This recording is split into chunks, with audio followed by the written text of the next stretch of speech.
Thank you for this one. We've got more images coming in.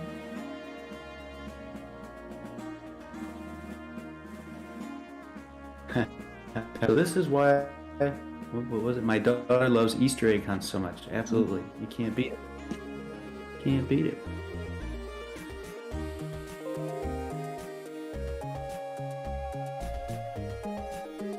Good morning, friends. This is Hefe, and today is the official launch. So I'm gonna run around and let's try and collect some Alchemica.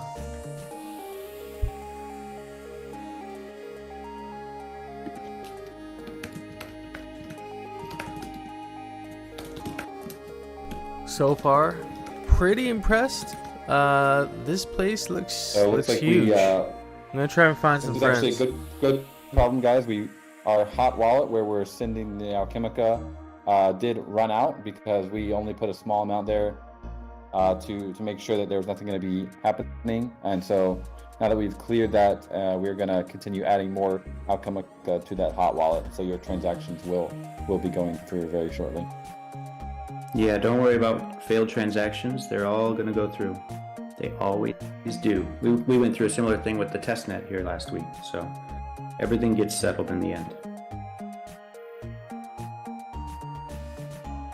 You don't need to retry the withdrawal. It'll go through. We'll be linking up with our friends at the 8-Bit Gamers Guild shortly, and we're going to try and all get together. You can see here there is a vortex, and all our friends are hanging around this vortex. Here, hang on, I'm going to turn this volume off.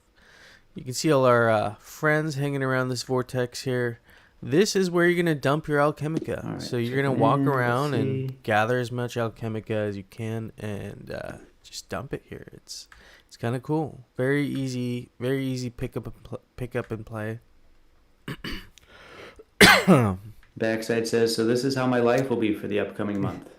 I'm going to be living in the Gotchiverse. Dang. Everyone's all dressed up.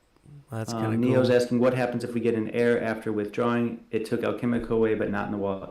Oh, it will be in your wallet. Just stand by. I have to add the 4 Alchemica tokens to my wallet, and then we'll be able to see all the Alchemica I collect. Those are all going to get processed here as the hot wallet tops up. So right now, you can see I'm running around. I only have one. I collected one Alchemica. All you have to do is stand by, and you are definitely logged. And by virtue of that very first interaction with the vortex, you're good to go. Hey Jesse. Hey, CoderNet. Hey. How are we doing, No Futuristic? Hey Jesse. Hey CoderNet.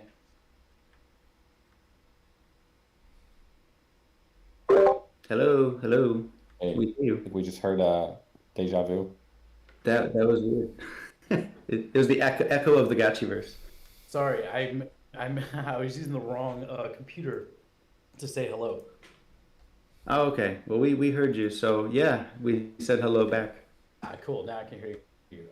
This is going really well. I mean, it's for me, it's running really smoothly. I'm running around, meeting a whole bunch of new gotchis. How many players do we have on right now? If you hit F3, I think you'll be able to see like the console. Dope. Yeah. 1257. F3 on your computer. For Mac, it's function F3, and it says, according to that, it says 1258 players. Oh wow. Okay, yeah, I see 1263. Mm-hmm. Awesome. Yeah. Everything's running really well for me. I just want to say congratulations because you guys knocked it out of the park. I just can't wait for this hourly dump of Alchemica so I can just run around the Gotchiverse more.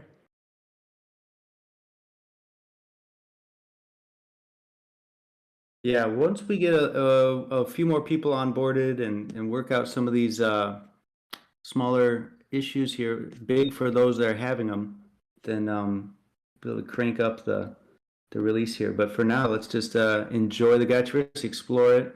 Nor Futuristic, in your case, you probably know this district very well because you've spent some time in this district already, as has anybody who's been doing the test nets.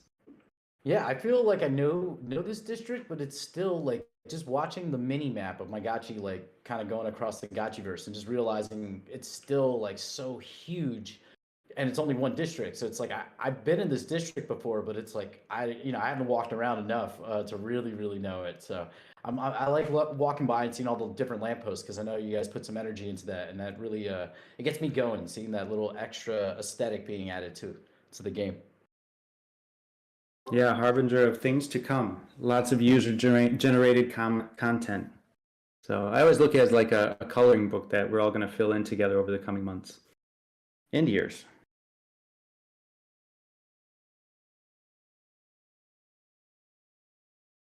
Looks like lots of crafting happening.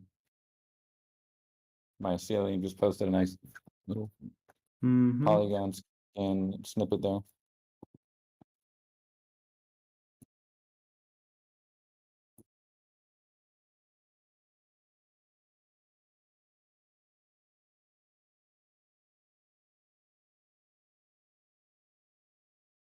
How's everyone doing? Are you guys able to get in? Still have the issue with the double login, or most friends are able to get in now? If you get that, just wait a moment. It should go away. And here is the type form. I don't know, maybe we accidentally posted the wrong link earlier, but this is the correct one.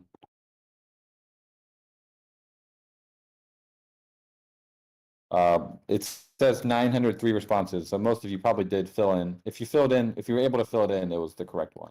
So don't worry, you don't have to fill it in again.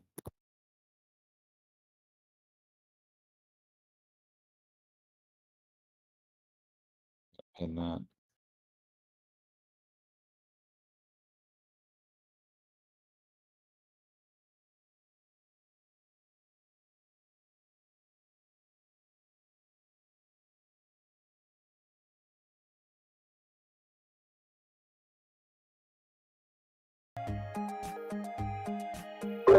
Yeah, it's super competitive out there right now. Not many Alchemica to be had. There is going to be more and more, like we said, it spikes every hour, and then it's always continually being released every, I believe, 30 to 60 seconds in smaller batches, spawning on the surface of the world. So this is the play drop. We got 30 days of goodness here, so for those that are still having some issues here, one thing is looking at the consoles you guys are sharing, some of it does seem to indicate an issue with the MetaMask. So I don't know if there's a weird setting that is not getting along with our I'm not quite sure here. But we're looking at every example you guys give helps us to better understand why you may be having that issue.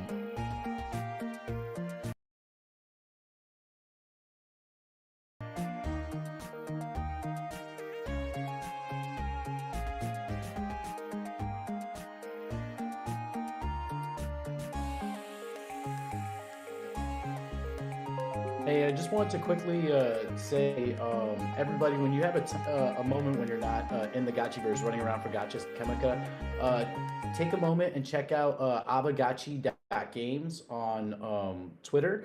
They have the Liquidator Chase game that they've created. We ran a stress test of it a couple days ago, and he's always looking for more players to jump in and stress test it. You can connect with your Gotchi, and it's actually a really fun game. So if you have time later today, go by Twitter, avagachi.games. Maybe he can drop in the link for it, and then give it a shot so that, ooh, there's a piece of Alchemica. Oh, sorry. Dang, they got it. But give it a shot so that he can get some good information, data for the stress test. Yeah, so you said Liquidator's Chase, right? Yeah, that's correct. Yep, yeah, they've been building so well, and I have not got to watch the live stream that you recorded with it yet, but I think that's on your YouTube channel, right? Yeah, it's on the YouTube and I think on Twitter. It was a lot of fun. Like the game is, it does take a lot of strategy, and it was we've seen some like kind of I guess, images released by Pixelcraft of liquidators and them moving around. But I really enjoyed the way the animation that they created for the game of the liquidators like chasing you like zombies and then just flicking their tongue out trying to lick you. So it was like it gets tense when they're getting close. So it was a lot of fun. Nice. I can't wait to see it. Quick update for some having issues coming in. It could have something to do with your ad blocking software. So take a look at that. Some of these consoles with the red text coming through, there's something like air blocked by content. That seems to be an ad block. So anyone having issues, it might be a setting on your security, your firewall, your ad blocking that could be the cause for this issue for some players.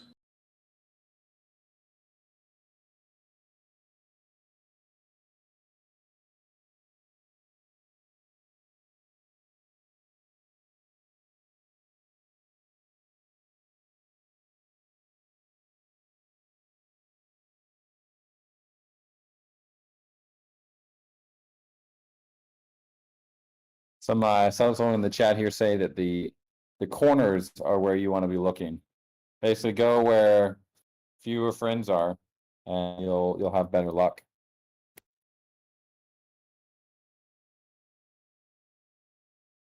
There are a lot of gotchis in here, guys.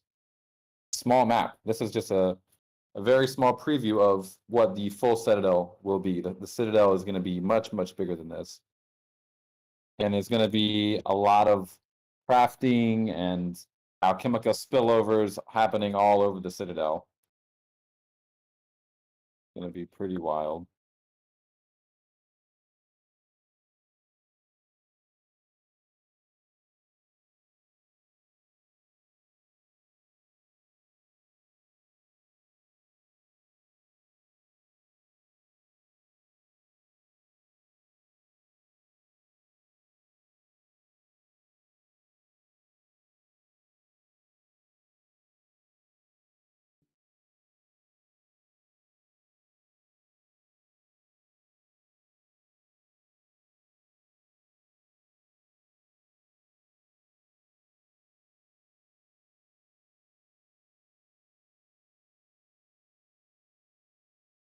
Gonna bring up another couple friends here.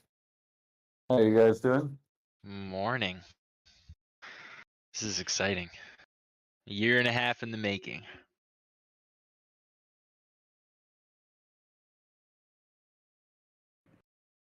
Webb, are you in the game with any specific gachi of yours? Because I know you have several. Are you using, I guess, your standard avatar gachi?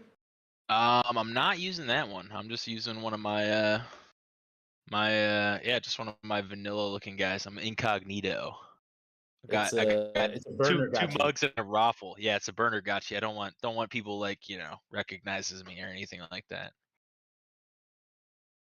Yeah, I just had somebody come up to me and just circle me continuously for a good minute and a half. It was very interesting. So it's like, I don't know if this is a bot or just someone who's really excited to see me. Like, I'm not sure.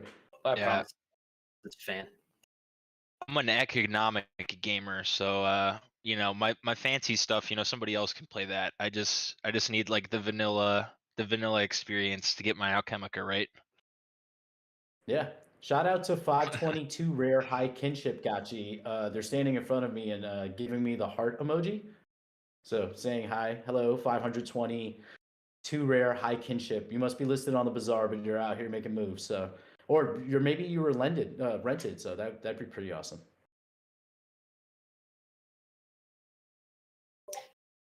Guys, I gotta bounce over to work meeting. I just want to say good morning. Congratulations to everybody. Shout out to Dr. Wagme and Moon. Thank you guys very much for participating with me on the Good Ghosting raffle that we had yesterday for these Avagachi prizes.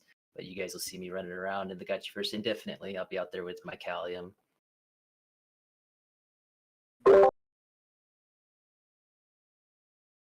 Man, this Alchemica's scarce.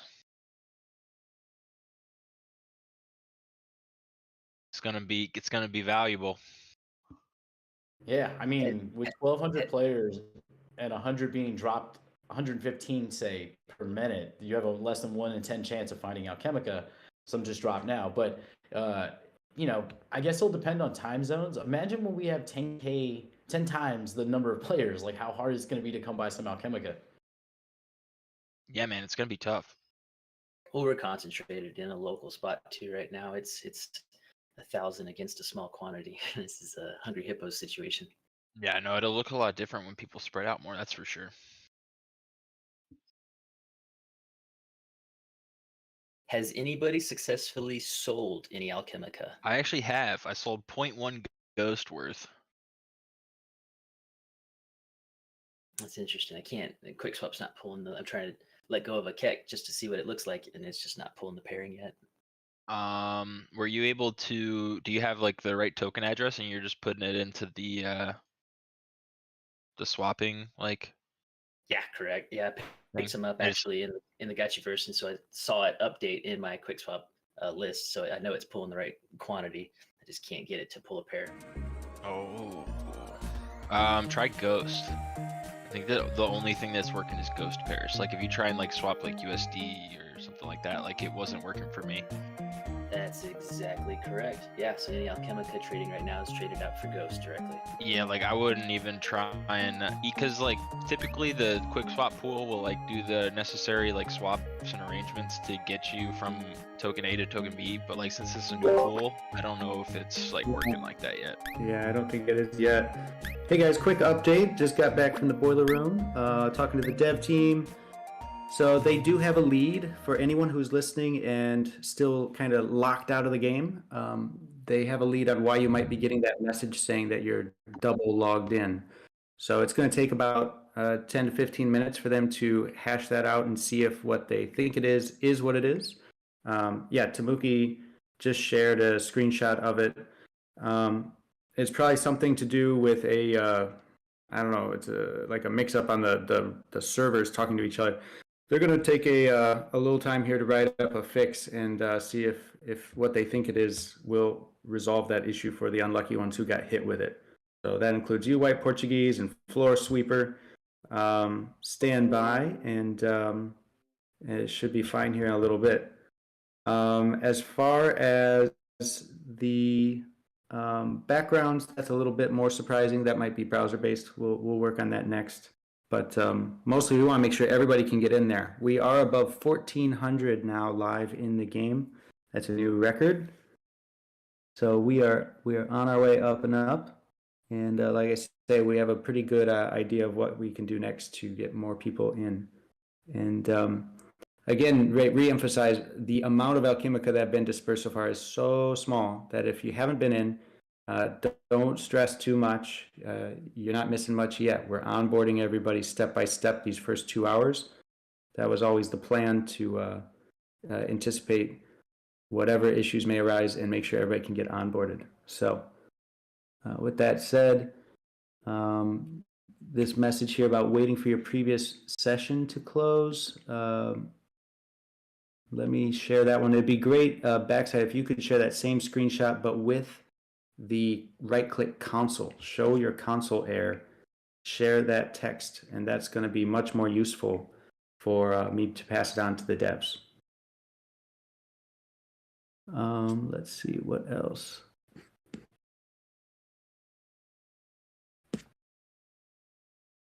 Okay. Current price at QuickSwap of 1 keck, 0.3 Ghost, about 60 cents.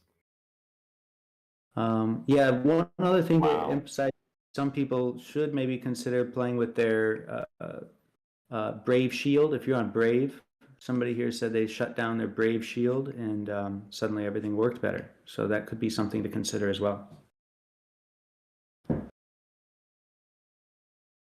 All right, got it. I'll be back later, guys. Y'all have fun. Well done. Good job. All right, thanks, man. My Callium. Ooh, overjoyed Lupo in the house. Long time no see. Brave works well for him. Very good. Backside reporting he's been able to get back in. That's great.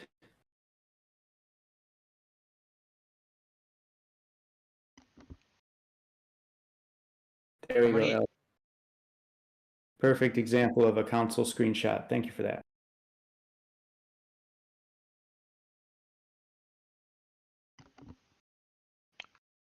So how many installations you guys think are going to be crafted? Because it looks like there's 1337 like available, right? But that would be amazing if we crafted anywhere near that many. Because people are going to want to hold their Alchemica a little bit, right? All right, we're going to bring up our teammate and game director, Neon Kong. Let me see if I can do that. Hey. There we go. Howdy, peeps. Hey, hey.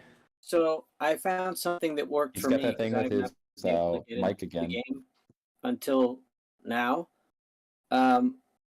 So I was logged into Matic, and then I right-clicked on connected sites. The three little dots when you open up the MetaMask window to the right of your account. You click on those three vertical dots and then go down to connected sites. And then I disconnected from Avagachi.io and tried entering the game, and it worked for the first time. So that may be a lead for the boiler room, and it may help somebody. But I was able to get in that way. Perfect. Thanks for sharing that. That is a bizarre one because we don't really use Avagachi.io much, but that's the only thing that worked for you, right? So maybe other people should follow your lead on that. Yeah, and do I sound like a super fast fly? A little different than normal, but I mean, yeah, you got the helium balloon going on. You sound like this for me. So again, it's my awesome Discord for mobile. Anyway, wanted to share that. Have fun, everybody, and anybody who's not able to get in, just be patient. As Golden Cross mentioned, working hard to make sure everybody can enjoy this fantastic experience that's a culmination of tons of work. So rejoice. Thank you, Neon. Yeah, and thanks for sharing that. I mean, who knows that? I can't imagine why that matters, but it's good to know. So people should try it. Disconnect from Avagachi.io, and suddenly you're able to play.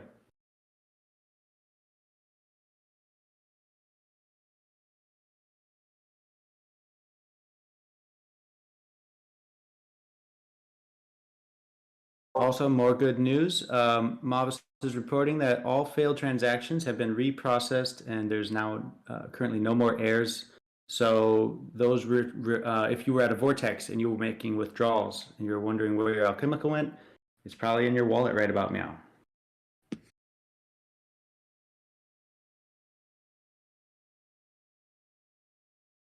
For those that's it's lagging for, it seems like it's not lagging for many people. I wonder if you could share what machines you're on. Maybe it's an older, it might be a front end issue, and I wonder if you could get a temperature check on your laptop or computer. Maybe it's running pretty hot.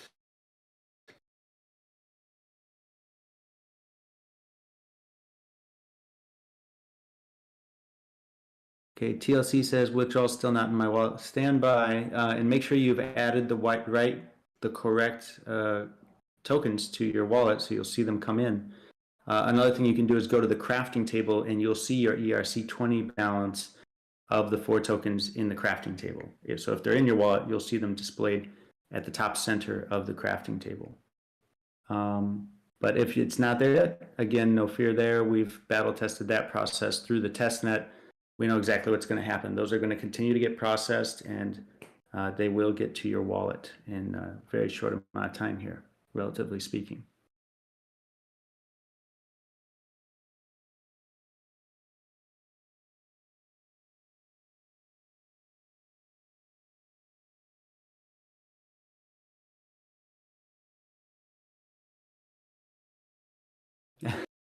Clashes on a 1985 compact Presario. Amazing. Yeah, that should work very well with the Gotchiverse vibe. I think you'll fit right in.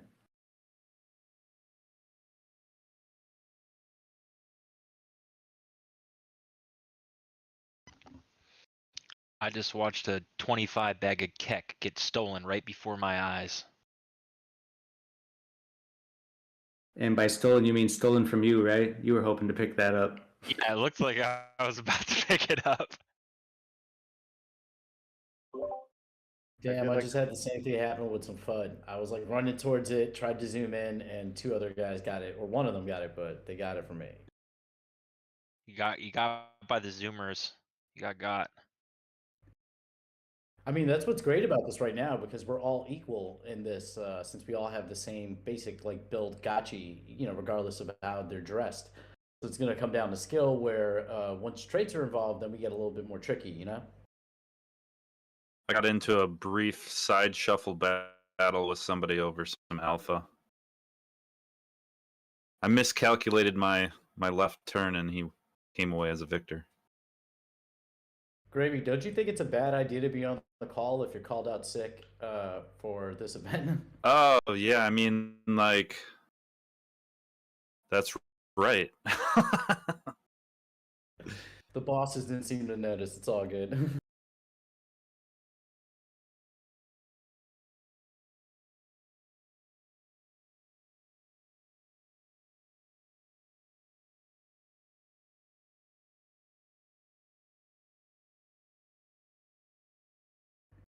Webb, how much Alchemica have you collected so far?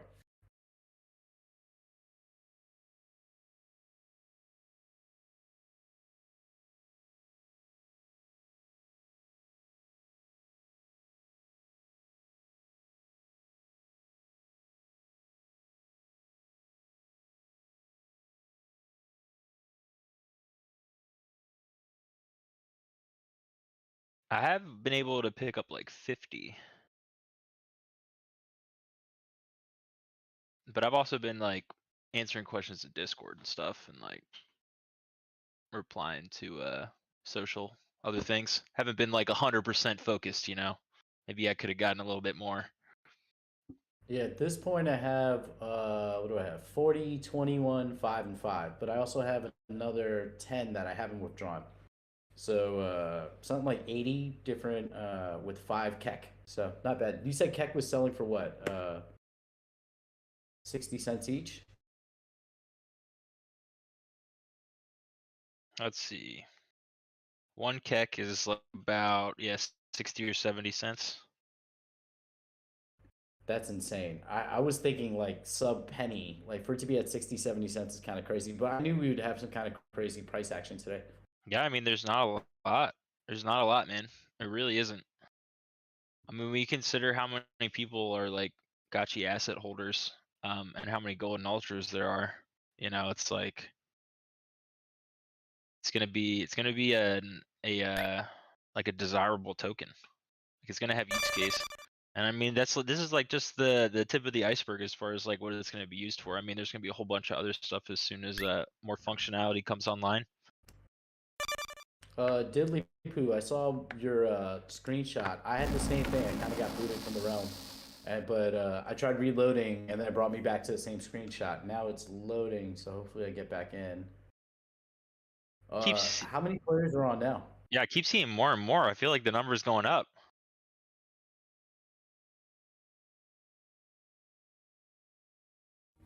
Yeah, I got booted. It's not letting me back in.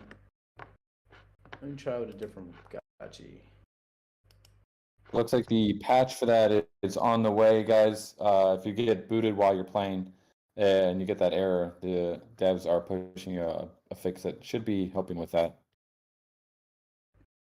I'm back in. All right.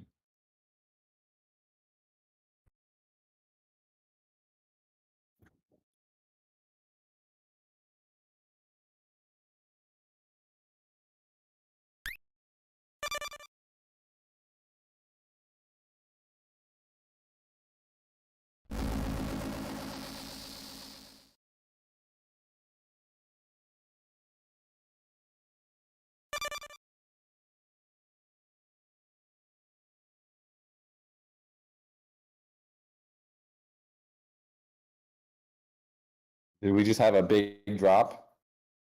Like the big Alchemica drop? It might have been a larger play drop, but it says Overjoyed saying the number of players decreased by 200. That doesn't seem that they shouldn't have any relation to each other. Well, no, I think a couple people got booted while it's Oh, that. fixing through. I wonder if it wasn't a big drop. It was just that there were 200 less people there to pick it up. So, because they're spawning every 30 seconds. It'd go to reason. You'd see a few more, notice a few more while people are getting booted for the reboot there, for the update being pushed. That should solve a lot of the problems we were having in terms of being able to log in. I'm seeing let me know if you're still having that issue, but I'm seeing less of those screenshots come across, which is great.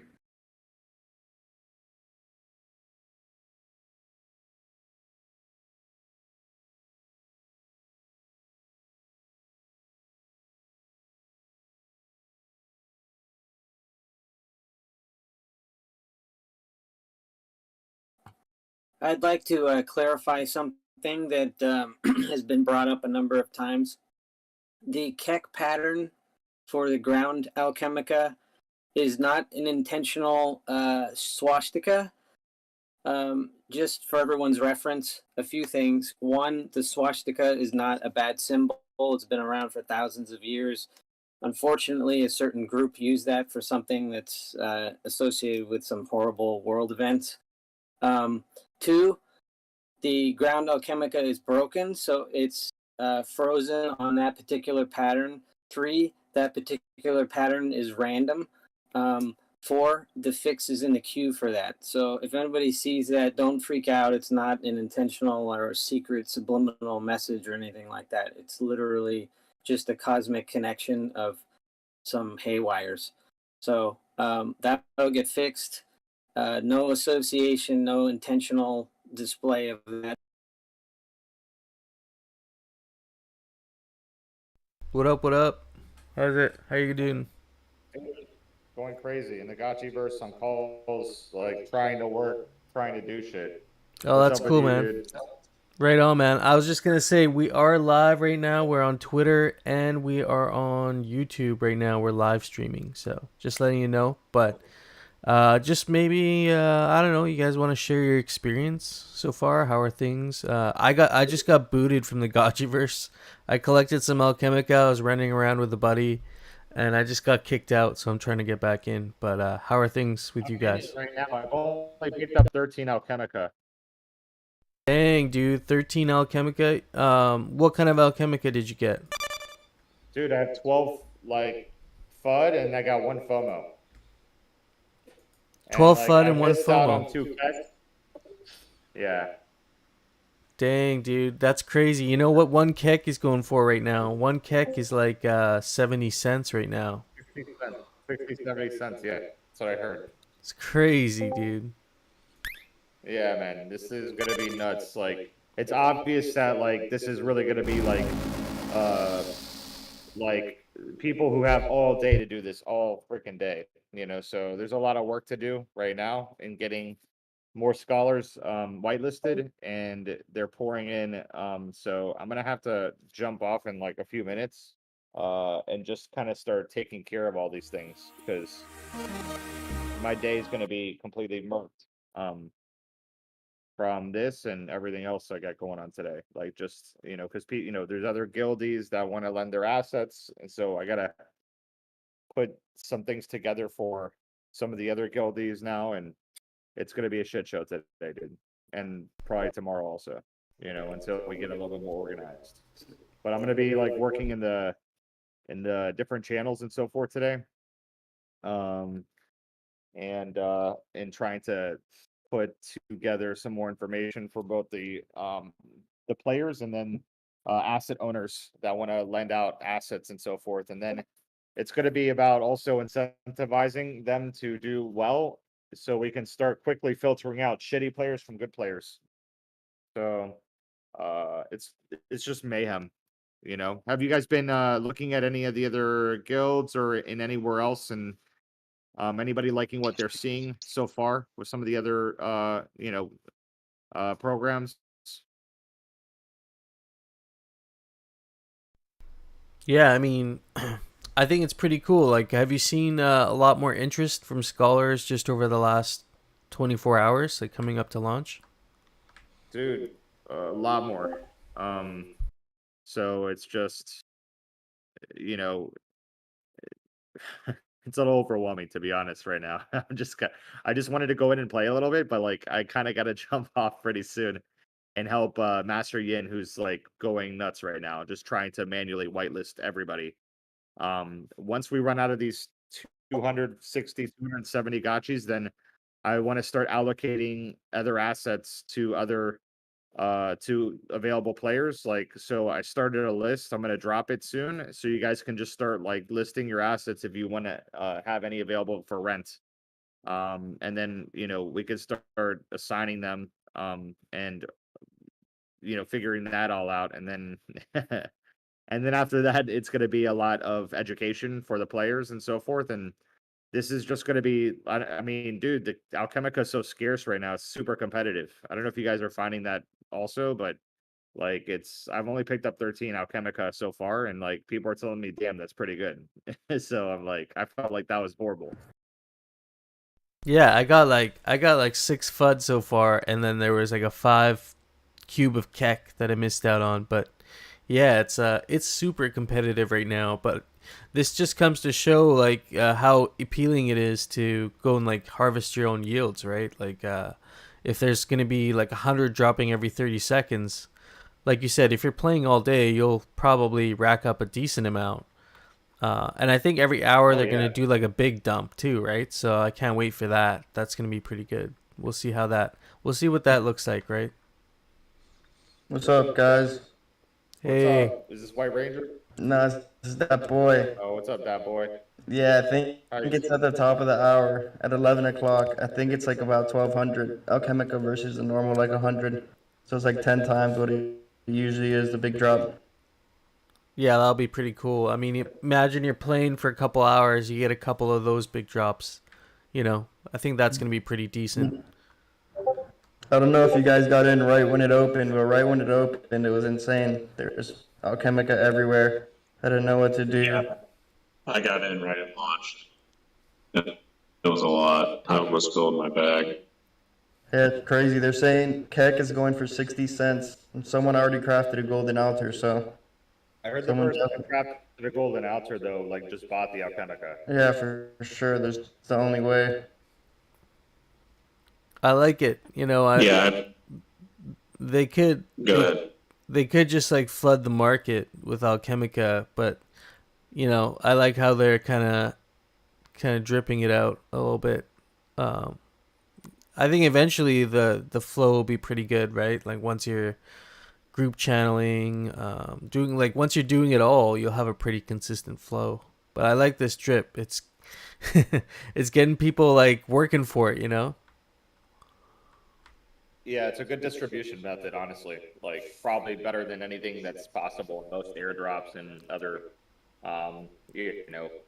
token distributions like that I've ever seen. So it's definitely unique. But it also goes to show that, based upon the intermittent scarcity of Alchemica, that is, the goal is really to have somebody, even when you're not playing while you're sleeping, playing your Gotchi. And that's what's going to be important moving forward. I wonder if more gotchis like being lent out are going to require like you to pay ghosts, because at least that incentivizes the renter to actually play. Because if it's just a split, it's kind of just like, oh, I didn't play, I didn't collect anything, I'm not paying anything, so who gives a shit? Yeah, I actually see that as a deterrent on the lending side, because you're going to be missing pets while that person has your Avagachi. So if they're not paying anything, not making anything, and you're missing pets, then that's going to screw up your rarity rewards. I realize you can still pet them when they're lent out, but it doesn't work with the auto pet. You have to click pet all. Oh, you can do it manual? Yeah. I think that Master Yin was talking that I think we have figured that out also. But yeah, this like lending contracts fucking with everybody's auto pets like services.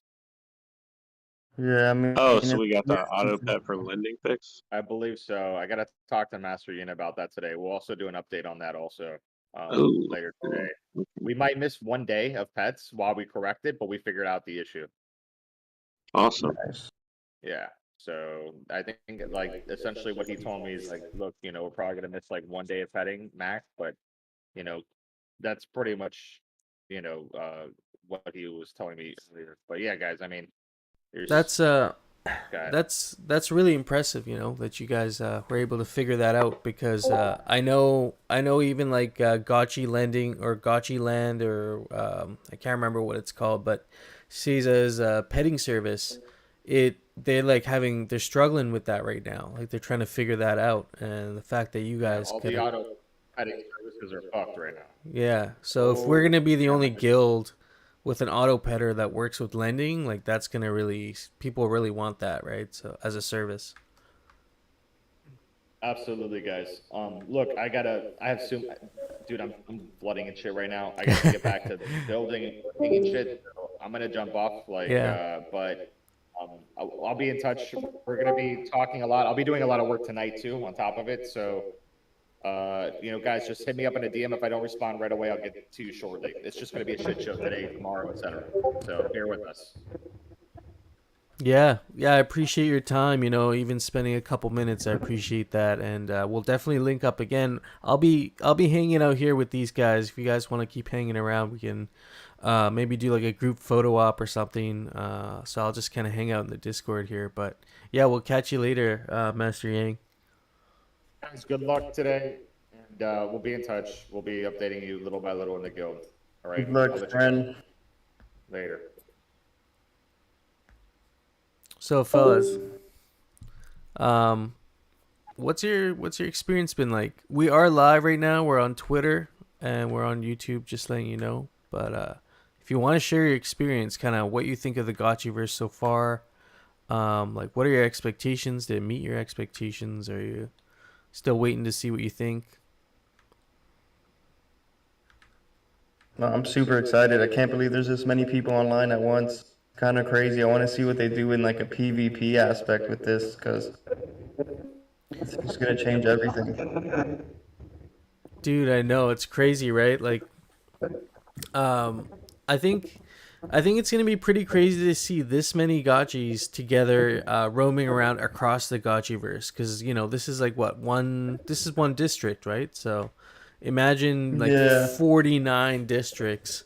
And you have like 30,000 gotchis like getting ready for like a massive PvP battle, like a multiplayer battle. That's gonna be something like really. I don't know what kind of games you guys have played in the past, but like I played RuneScape a lot. I played World of Warcraft a lot, and like getting into those like large scale PvP battles was always so fun. I look forward to that. Yeah, I don't know. I always like stalk the bazaar and see like the activity, and it's been going insane. God, I've seen even the floor got for like 650 right now. Oh dang! Yeah, so people are noticing. I know I bought and sold the Gotchi for like 400 ghosts right around the second land auction. So even just looking back to that, I'm like, fuck. Anytime I sell something, I always regret it. Because I just want everything. I want to keep it. I can't stop buying gotchis and land and, wearables. I can't keep ghosts in my wallet. So I kind of feel for all these people FOMOing in now.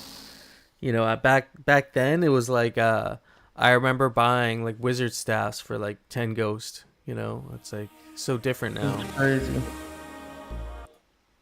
You guys want to link up somewhere? Like we can link up down, maybe like let's link up at the North Gate or something. I'm down by the North Gate. Do a little photo op. Hey, can you guys hear me? Am I on, Matt? I hear you now. Yeah, you're coming through now. Ah, sweet. Yeah, I didn't even know my mic was on. Sorry, everyone. No, it's cool, man. Started transmitting now. Yeah, I can hear you now. Sweet. What's going on, everyone? Yeah, this is our Addiction Helpline. If you ever see me on Twitter. I love the name. Yeah, it is. Yeah, I think it's great, everyone. I actually, when the tokens got launched, I was keeping on the prices. Like, I scooped in, like, buying a bit of Alchemica the whole way throughout the launch there. Yeah, as it was being pretty scarce. But yeah, I think it's smooth as. Like, I'm really impressed. Like, no dramas at all. There. What do you guys think? How much did you buy Alchemica for? How much was it? Well, well, it kept dropping the entire way down. Let me have a look now. I was mostly buying Keck, and then occasionally I get a bit of Alpha, and then like I bought a bit of FOMO and FUD as well. But let me just check what you're getting for for Keck at the moment. I can't find it on QuickSwap yet. I don't see it. I was just buying like what I do is I was just buying like 10 ghosts at a time. Probably so for 10 ghosts you get 21 Keck. At one point in time I was getting probably about 60 or 70 Keck at the start there. It hung around for about 50 Keck for a while.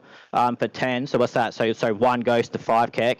So yeah, it's basically one ghost to about 2 Keck at this point in time.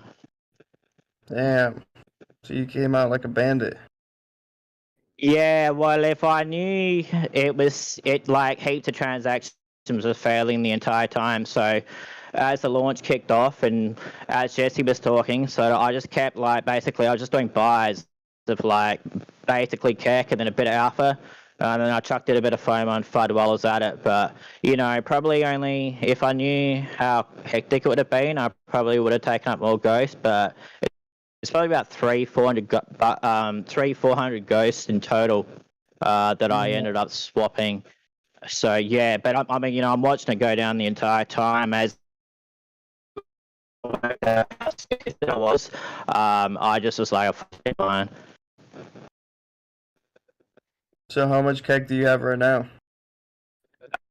Well, I wanted to make sure I was going to get an altar. I've got 990 Keck at the moment. Oh, nice. And I made sure I got some alpha as well and whatnot. So, in theory, I wanted to get 3 golden altars for all my lands. I've got more spaces than that, but I wanted to put them on my 3 connectors. And I'm like, now I'm sort of like, I don't know, I might just put 1 golden altar on it and just sort of try and build it up to level 9, and then hodl any and hodl the rest. I'm not too sure. I'm a bit like I get portal from 1 and put on 2. So don't mind keeping stuff like that for hodl purpose. Nice. I'm at 14 Keck. Nice. What's that? It's at $1. Keck's at $1 USD. Dang, 1 dude. Keck equals $1. 1 Keck to what? Sorry, what is that? 1 Keck to... I've got... Okay. Yeah. I'm getting 1 ghost to 1 Keck. Let me... One ghost to 1 Keck? Damn, dude. No, wait. Sorry, what did you say? No, wait, my bad. Sorry, I'm a bit fucked out, everyone. I'm in Australia. I was like 2 o'clock this morning. I'm fucking blazed and I'm whining, you name it. Oh, no, me too, man. Me too. Yeah. Hey, Faye. I really appreciate you and No Futures. A lot of the time when you're doing the District 420, I'm actually a horse racing punter, so I get to miss out on. I wish I was. I'll try and make it more often. I'll tell you that. Yeah. I keep in the. I'm a bit of a lurker in the background, everyone, but I'm always listening to you, and I always respect what everyone has to say. I'll tell you that. I love that. Okay, so I'm getting 1. So I'm back at 1 ghost. 1 ghost is equaling to 2 Keck. Oh, okay. So in USD. So in USD. 1.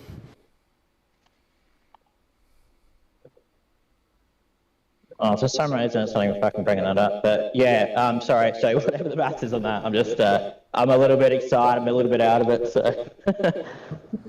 No, that's cool, dude. So basically, Keck is like, if you see a 25 block of Keck, that's literally like 25 USD on the ground.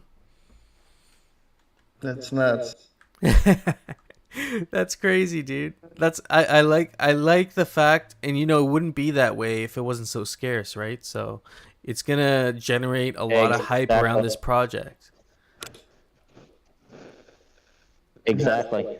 I like that Dave you got. Oh, thanks, bro. What was that? Sorry.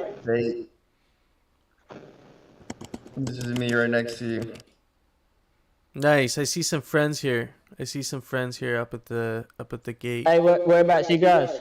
We're all at the Yeah, north yeah. gate. Cool. The north gate, yeah. I see hills. I see there's some other friends there. Yeah, that's cool, man. I like the chain link gotchis. They got this like nice blue vibe around them. Yeah, the blue is nice, isn't it? Yeah.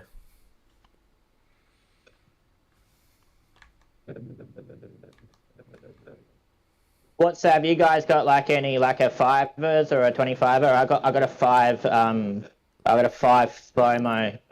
Sorry, a 5 FUD, and that was the best that I got.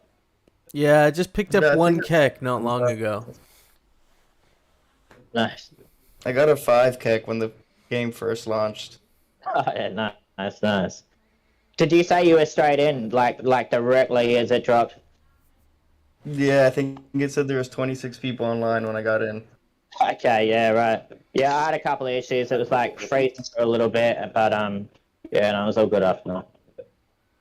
Yeah, there were 17 people online when I jumped in, and I got like 110 Alchemica. I don't know what the breakdown was. Oh wow, nice.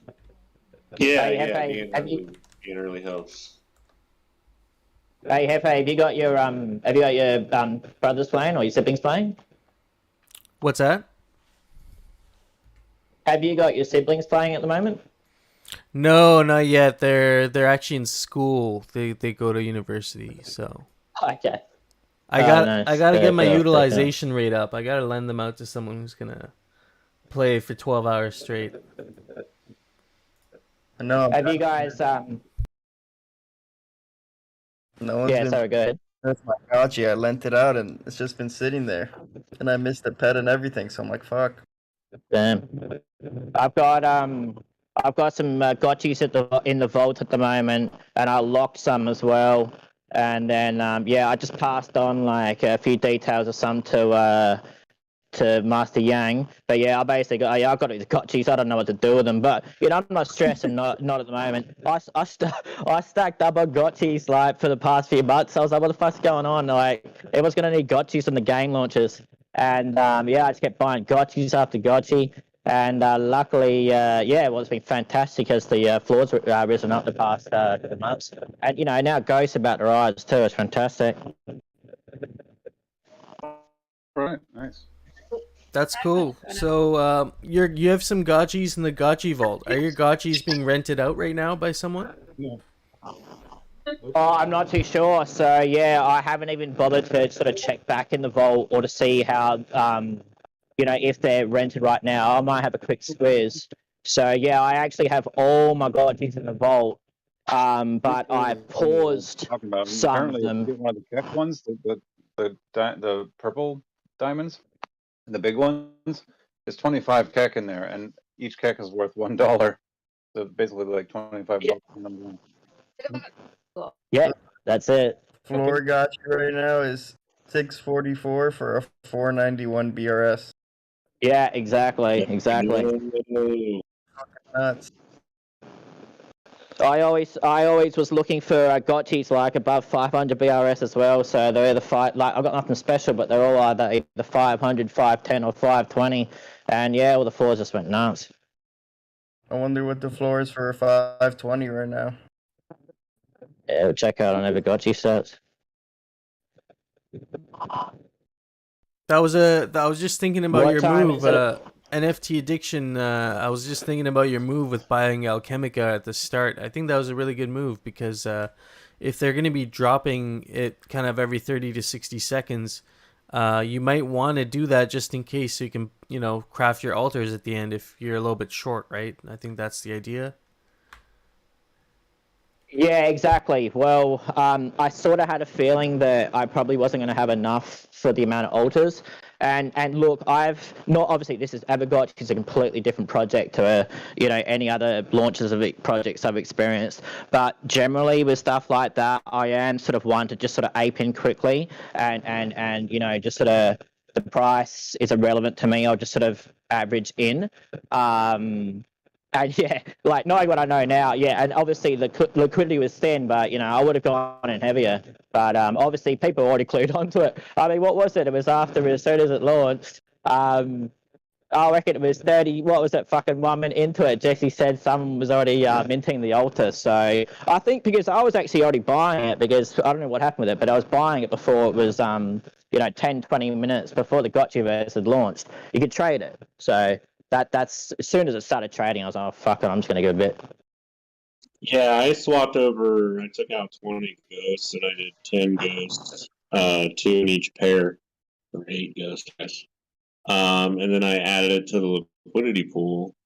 Nice. Just to see what would happen. And the fees, I've already like $20 in fees just from $40 in a ghost investment. Yeah. I'm used to one to go into pools, and that's what I would have done. And I actually might chuck some in a pool. And that's what I was curious about, because just things were so fucking wild. I was like, I don't know I don't know what was going to happen with the impermanent loss. Obviously, I'm bullish on it. I'm bullish on all the tokens, so it wouldn't matter. But yeah, I was curious. I bet you'd I bet you'd snap up on the fees, and especially in that initial part there. I feel like the keg and all that's still going to continue to climb. Imagine like the last couple of days when people are trying to mint that golden altar and they realize time's running out. Yep. Well, in theory and realistically, now that you know how much text and how much is going out, well, what's your realistic expectations, everyone, for an altar, or what's your plan? Oh man. Yeah, one golden altar, 750 keg. It's like you almost have to buy it to get that. Yeah, I mean, so for me, I mean, it's. Go ahead. Keep going, Heather. No, you go, Heather. Yep. I was gonna say, I have 14 parcels of land, so I was thinking initially I need 14 golden altars. That ain't happening anymore. So if I can get one or maybe two, I'll be happy with that. Yeah, I agree. I think that's realistic. I've got 7 spacious. I have I've got another 30 or 40, just mixed of humble and reasonable. But obviously initially I was like, I've got to get it on all of them, and then I soon realized, and I don't think it sort of really matters anyway. I mean, depending on what your plans are, I guess I'm only going to really be trying to focus on one installation, one altar, to build up to level 9. So anyway, you're not too sure. I'm not too sure. Obviously we just see how things go as it all pans out, eh? Just found a 25 thing of FOMO. Oh wow, nice. So wait, how much is like FUD going for then right now?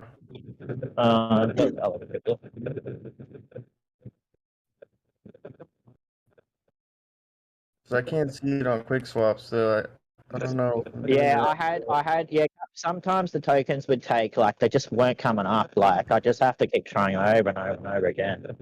I use a website called dex.guru. I added it to my favorites, and it tells you right on the site. So what was the price of what? What do you want to know? The FUD, like the cheapest one. 1.5 cents. Okay. I think I used to use it. Is that DXT? What is that cent? Can you give me that link, sorry? DEX.guru. GURU. Oh yeah, just DEX, not DXT, just DEX. Yeah. .guru. And you can add all the tokens in as your favorite and track it on there. And it's a top-notch website. Okay, that's cool. Yeah, thank you. No, yeah, that's the one. That's wild. Thank you for that. I appreciate it. Yeah, super helpful. Yeah, nice one. Nice one. Yeah, there's parts on there and everything. Yeah, beauty. That's sweet. What time is it over there, everyone? It's 2:00 here, in 2 a.m. in the morning here. I sort of like I went to the gym. I made sure I had a little bit of a sleep. I went for a swim, and yeah, I don't know really know what to do with myself. I'm gonna like sort of stay up for Yeah, I don't know what to do. I might sort of stay up the whole way through and go to bed tomorrow night. I don't really know.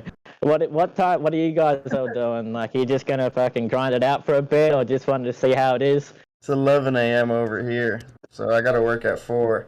Yeah, I'm gonna play for the next 5 hours. Yeah, nice. It's 8:30 here for me, so I woke up at 6 this morning, and so yeah, I'm doing okay, but I was up late at night last night trying to figure out. I'm trying to do an onboarding video to help people get off. People are a little bit apprehensive to get on Polygon just because it's a lot of steps, right? So I think someone just needed to make a video that was like concise, like 5 or 6 minutes, and can show someone how to get their dollars into Coinbase and then get it over to Polygon, right? And we use the Umbria bridge for the most part because it's cheap and it's fairly easy to use. So I was working on that last night and then trying to get my live stream going. So I'm a little bit tired, but I'm gonna stay up as long as I can too. I might take a nap later, but we'll see. That's nice, man. Yeah, that's nice on Hefe. Yeah, that's right. I mean, people do need that. I mean, yeah, obviously, Umbria is great. Obviously that's what I use. But people do need to have a, at the best of times, everything about Aavegotchi is overwhelming, and depending on everyone's levels, you got to start somewhere, and a lot of the games are going to have people coming in from the baseline level, so all that content is really important, and and the community really appreciates you doing all that effort. Yeah, thanks. I enjoy doing this too. It's kind of reconnecting with this MMORPG style of games, and interacting with guilds and stuff is something I was familiar with, and Aavegotchi just seems to have such a great community. It's so tightly knit, and people seem to get along really well. And I think that's due to some of the dynamics in the game. So, and how well they've kind of managed the community overall. So I'm glad to be here, and I'm glad to help out with that. And I think as we go on, a lot of us who've been around from the start, or even since Haunt 2, are actually going to now, whether they know it or not, maybe might become almost mentors to these new players coming in, who initially are just drawn to collecting Alchemica, but we all know there's a lot more depth under the surface. We're like familiar with what Aavegotchi is all about. And I think we're going to be showing them through our actions and our gameplay and, conversations that we have on Hangouts and Spaces. We're going to be showing them kind of what we're all about, and like how a good community should be formed, right? I think that's kind of my idea behind all of this. Well, 100%, and the community is at the forefront of a project, and I've been in Aavegotchi since get-go. That's what I've always seen. It's always been, one step ahead of things, and in times that can be, a little bit of a detriment because it's the understanding. But as time plays out, that's all going to come natural to a lot of people, and you can. The thing about Aavegotchi is you can get as deep as you want. You can dive in a little bit, or you can really deep dive down the rabbit hole, and like you said, Hefe, I mean, this community is one of a kind. It's made up of a lot of like we said, a lot of big brain people in the space, and I couldn't be more proud and happy to have found a better community. I'm part of a lot of NFT projects. Flip NFTs. I'm in a lot of other projects as well. But this is the sort of first game where I was like, okay, that's it. Okay, I'm going to sink my teeth into this. This is something really special here. I know, Hefe, you mentioned you come from a place of, background of something like RuneScape. I was never a sort of gamer like that. I was early in tokens like Axie and whatnot, but I never had the Axies. I looked at them. I saw them very early. I just didn't think much of them. There wasn't enough. It wasn't enough there for me. And look, when the Gotchiverse light paper came out, I was just like, fucking hell, like, whoa, like, what's going on here? And I had to sort of read it and take it in a few times.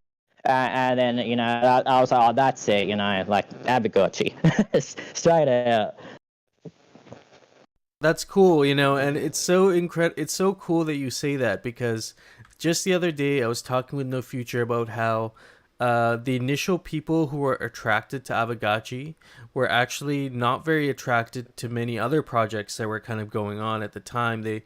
I think the people who were initially drawn to Abergotchi had a little bit more intellectual, or just a little bit more of that curiosity that pushed them past what NFTs were, what people were saying they were, and looking at things like what Coder Dan was saying about these NFTs and the fact that you can store other NFTs inside them. That was one of the things for me.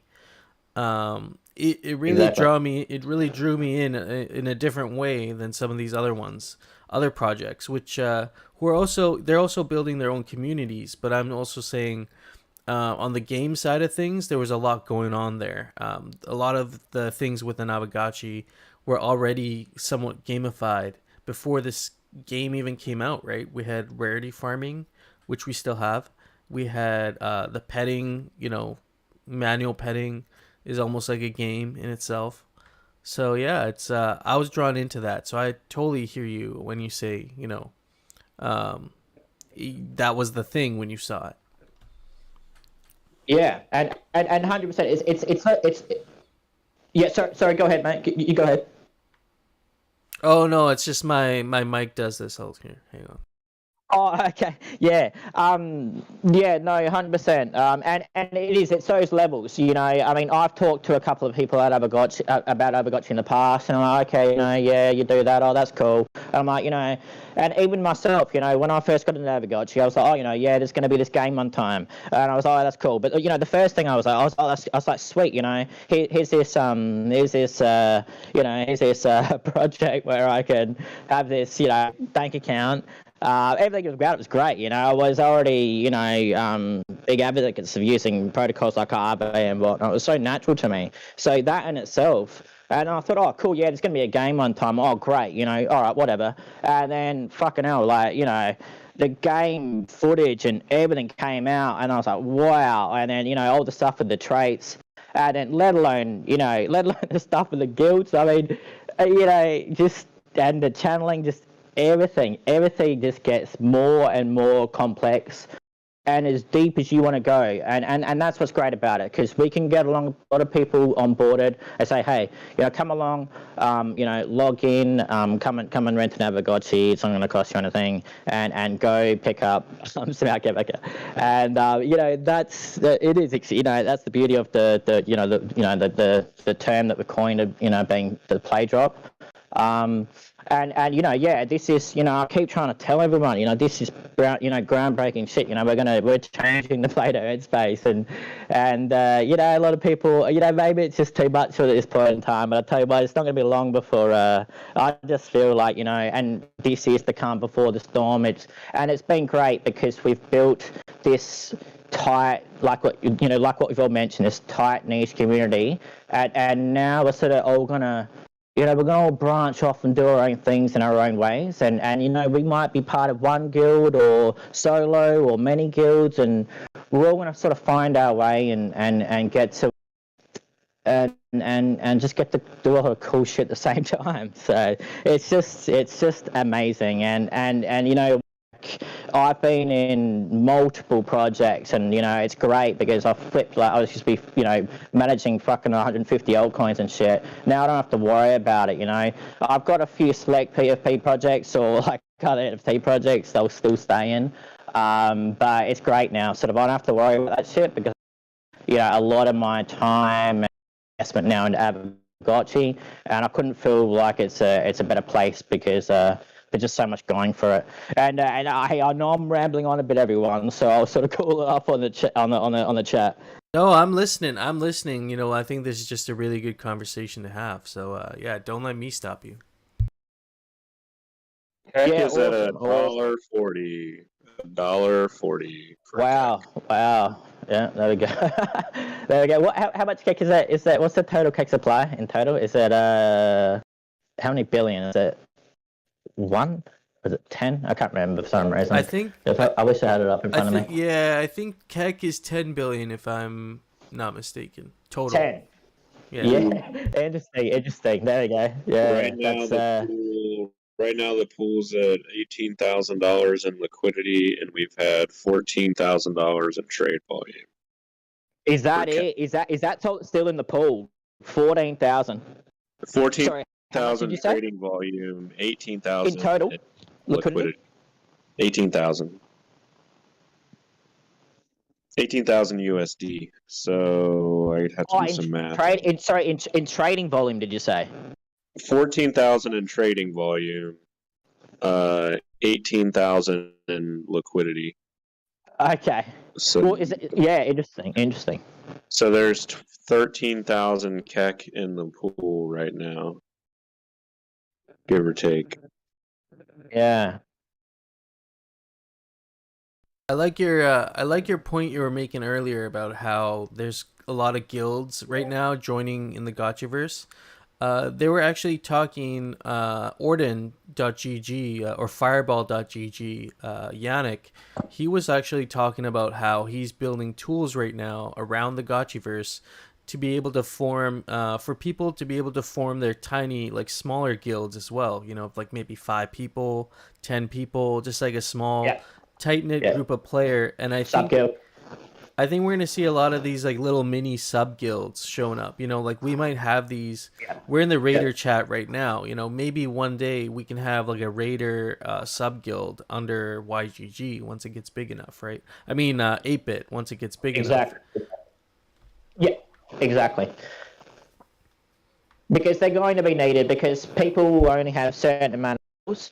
You know, there'll be there's just so many variables to the whole thing, and you're never going to get, it's going to be a long time before you can get, it optimized with, the perfect amount of wearables in the right spot and stuff like that. And I think that these sub guilds with maybe possibly those small numbers might work out, quite okay. 5, 10 people or something like that, all going, doing their thing, especially when I guess especially when things, obviously this is just picked up 5 great. Especially when things have sort of settled down a little bit. Obviously this first month is just the drop. This is wait till everything else happens after that. This is that's the other thing. If that's another intricacy detail of the gotchi, like the game. This is a taste of the real craziness that's really going to start coming into it. Like you said earlier, we're kind of easing into it here with this play drop, because right now, you're still kind of working for this Alchemica, but it's pretty random. You're walking around and trying to collect some, but in about a month's time, we'll be able to control the amount of Alchemica we're actually able to get, like building altars and channeling. And the more time you put in doing that, the better you strategize with that. The more you can increase your yield. That's right. You'll be able to do the maths. You'll be like, oh, okay, I've got this and that. It's going to give me this per day if I get this together. And that's exactly right. At this point in time, exactly. We're just walking around with our heads chopped off, trying to find the scare stuff. Even half an hour into when things kicked off, my only strategy that I could think of as a guild to work together is you could basically just hang out in a portion of the map. So you could all say we had like 50 to 100.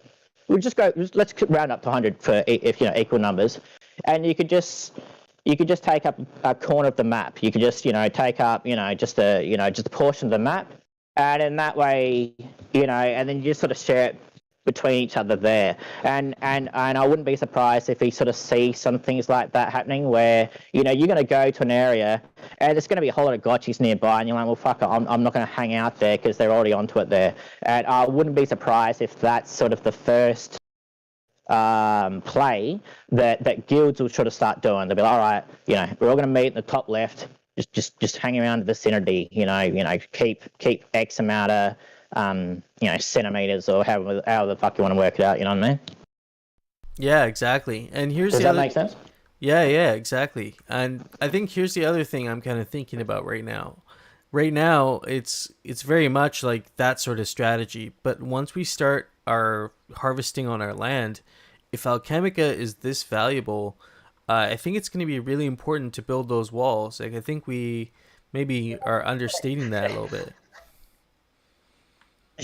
Yeah. Hey, I wonder how much the walls will be and how obviously, I think the walls, they have levels themselves, don't they? Do the walls have levels? Yeah, they have like 9 levels, the walls. Yeah, cool. And is it that you can get through the wall? It's just how long it takes to get through. Was that the case with the walls, or was that the other? So from my does that make sense? Yeah, from my understanding, to get through the walls, it's based on one of your stats. I believe your spookiness stat, and I can't remember if it's high or low. Yeah. But it affects your ability to be able to sneak through, right? Increases the chance of randomness. Yeah. Okay. Cool. Yeah. Well, that's right. I mean, I've got like my sort of land that I'm going to be focusing on is a triple connector on a corner. It's just on the border of District 1, but it's in District 7, and it's on a road, sort of a corner. And it's 3 spaces. It's sort of like 2 across and then 1 underneath it, like on an angle, so I can utilize the space in there. And that's what I'm thinking. I'm like, well, fuck it, what am I going to do? Just sort of block it all off and have my 3. Is it what's the word? Is the harvesters the ones that are spitting out all the stuff? Is it yes, harvesters, isn't it? So your harvesters are gonna pull it out of the ground. And then you have your I can't. I'm blanking out right now. You have your harvesters that pull it out of the ground. You have your reservoirs that store it, and then you have the altar. And I think it's the altar that spits it out everywhere. But I also think the harvesters leak a little bit too. I think the harvesters do leak a little bit. Yeah. Okay. Yeah. So what I was thinking between where I basically got my, I'm sure everyone the same thing. I'm sort of going to put my installations sort of, centralized, so you just spill over, hopefully we just spill over to my land, just spill over my next land, so it'll just try to spill over, if you know what I mean. You can basically try, depending on what your land situation is, you'll be able to put them in certain ways where you can, maximize your strategy for less spillover.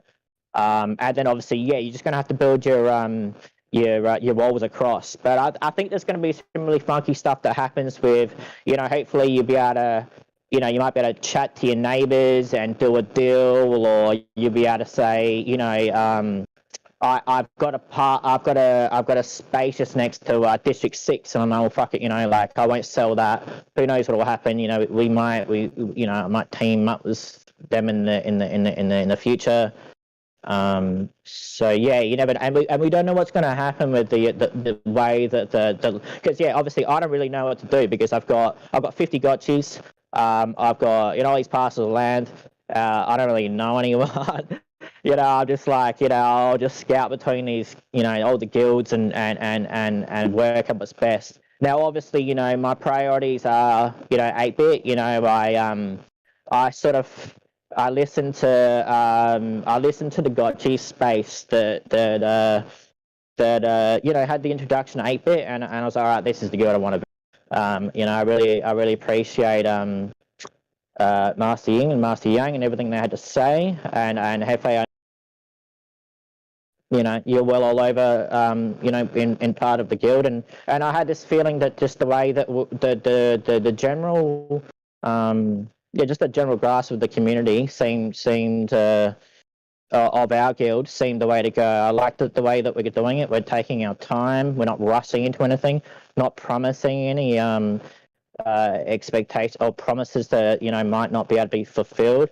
And I think in turn that in turn will make us more a better guild in the future. And let alone all the other stuff that's happening. Like I got into, I love all the stuff with the red pepes and stuff like that. I love the little bits and pieces that we're adding with the art. I think it's fantastic. I should have rushed into Keck. We're at $1.81. Wow. I'm about to start buying all the other mineral resources right now too, because I have a feeling everything else is gonna shoot up. Yeah, see, that's why I'm gonna start. I'm gonna start going back to alpha. Then I feel like I might. Yeah, I'm just gonna go back to alpha then. But it doesn't So I just bought some alpha about 15 minutes ago, and the price has doubled since I bought it. 15 minutes ago. Okay. Yeah. So yeah, I don't know if you guys saw it. Like it was like Moon. I think Moon put up like a price of the charts of the tokens, and this was like half an hour before the launch, and they'd already went up like 6x or something like that. And then that's when I got keen. Now it's going to be interesting to see how things play out. And also with the time zones, I feel like, who the fuck knows? It's interesting, isn't it? Sorry, can you repeat that? Wait till Asia comes online. Yeah, that's it. This is right up their alley. Well, I think this is kind of cool because with their scaling mechanic, they'll be able to increase the amount of Alchemica being dropped as the players scale up. So I'm hoping it scales up enough that the collecting doesn't get overwhelmed and we can't get anything. I hope they've kind of got the ratios kind of figured out. Yeah. I agree. Yeah, I think it's I think if I'm being 100% honest, obviously I've been sidetracked because it's been fucking wild since the launch. I've been on a whole lot of shit since it. So, but if I was just sitting there looking for Alchemica, I'd be like, oh fuck, I would have. I don't know from an aesthetic sort of rush from seeing more, picking up more, but. I don't know if that would one day entail it's totally early days, in entailing, having a denomination split or more hacking it out. I don't fucking know, but it seems, I would. I guess that's all part of the hunt, you know what I mean? And now that we're knowing, and that's the beauty of the price discovery. So that is what's making it scarce. So I guess if you want that Alchemica bad enough and you want the money, you'll be hanging out and you'll get it.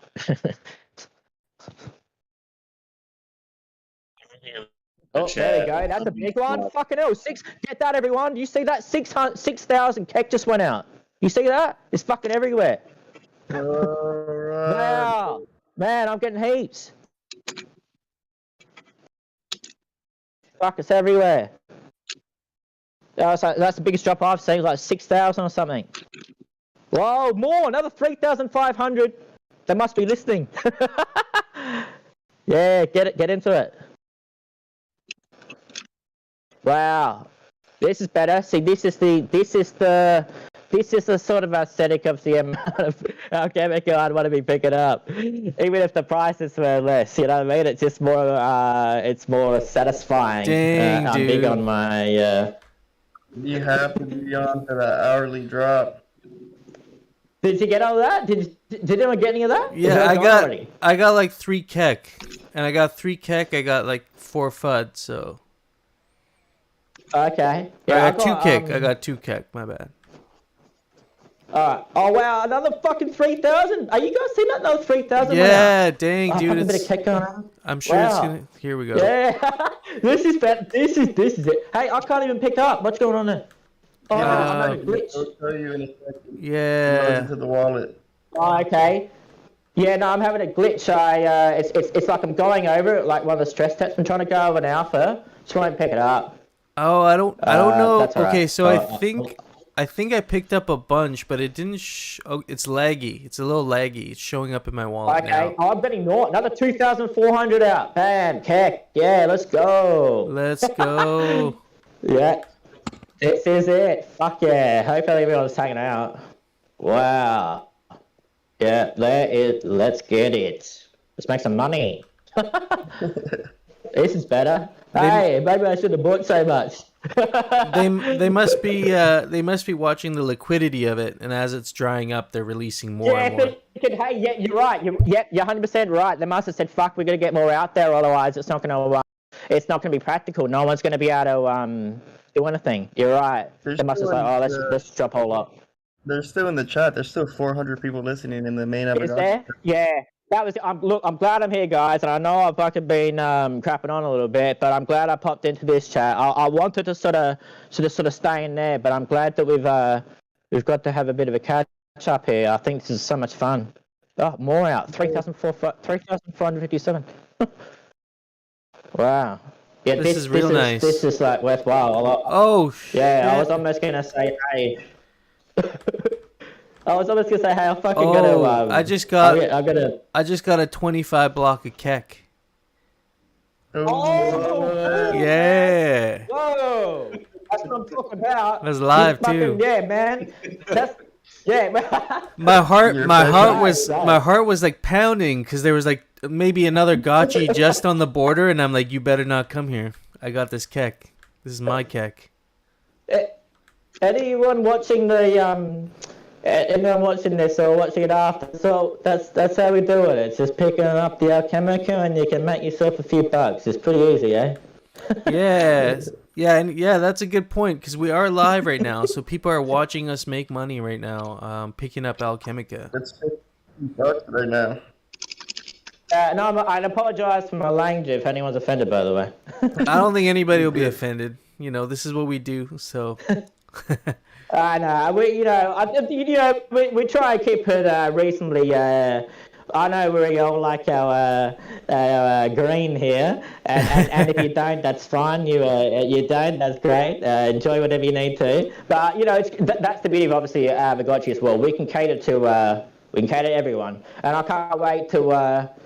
We're gonna have a whole range of different people playing this game. And that's the beauty of it, and we can share. Everyone can come along, and obviously, Hefe, you came from playing Axie. I'm very, very familiar with Axie. I was in very early. Oh yeah. I've done very well with the token, but I never played it. Yeah, I just wasn't interested in the characters. I used to look at it back even when they talked about land. I used to look at. I remember Mystic Axie said, "Oh."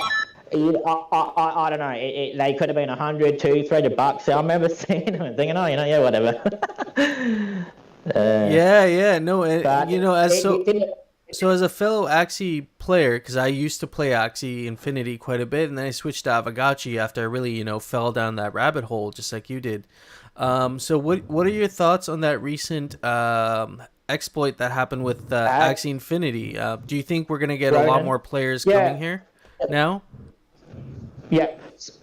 So 100%. Like, I'm, I was in Ron. I've been staking Ron. I was farming Ron from get go. I think it's massive. I think it's a bit strange the delay in the announcement of all that. In this day and age, but I don't want to dwell on that. I appreciate the Axie community. I think they will do okay. I appreciate everything they're doing. Look, the timing is it is what it is. It will. It's going to bring over a whole lot of people. I think out of anything, look, in my eyes.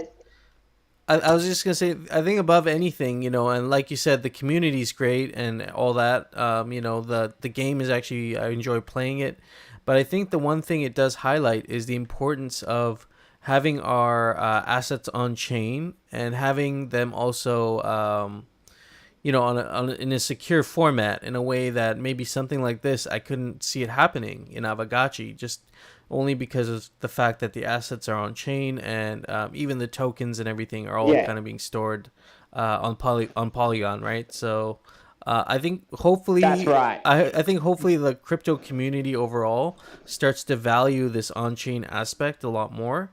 I think it gets overlooked a lot, especially even people joining Avagachi don't realize till later on the benefits of it. Yeah, 100%. I agree. Look, the thing is as well, I guess the only thing we are relying on is Polygon, and that's fine. I think that I really appreciate what's happened with the team at Gotchi, being able to be at the forefront of moving over to Polygon. I was in Matic quite early before before they'd sort of transitioned over. I sort of always sort of try and be early to a lot of other tokens and L2s and stuff like that. And I think that for me, when they showed their faith, they were like, okay, let's do it. I'm going to go over. We're going to go over. That was the thing. I remember I was in raffles, and it was on ETH, and it was expensive as fuck. And I actually remember even close to the launch saying to even just on Telegram saying something like, oh hey, something, yeah, it's just the gas is getting a bit expensive. And that was the whole thing about it, and then they were thinking, we'll have a pat there over Gotchi, blah, blah, blah. And, obviously they made the move over. And I think that showed a lot of trust and a lot of faith. There had been some issues with Polygon in the past. I'm not too sure if you're aware, but there was it didn't happen, but there was it could have been a huge potential hack. I can't remember the numbers, but I've got a feeling it was just a little bit over the one that's been done with Ron, but it never took place. And it was like a Y hack, and they paid them the thing. Don't quote me on that. I might have my facts wrong. But yeah, look, I think basically for me what it was, but once Aave had come over, the protocol, I was like, fantastic. And now all the games, obviously, Polygon technology, I think Polygon games, there's heaps of games that are going to be coming along. Hopefully, we saw the fuck up of what happened with what was it, the fucking farming game? I can't remember the name of it. Sunflower Farms, right? Yeah, that's the one. So it clogged everything up. I mean, look, I think my optimal worry would be that there'd be just so many more games come on board and clog it up, but I don't think I think they've got I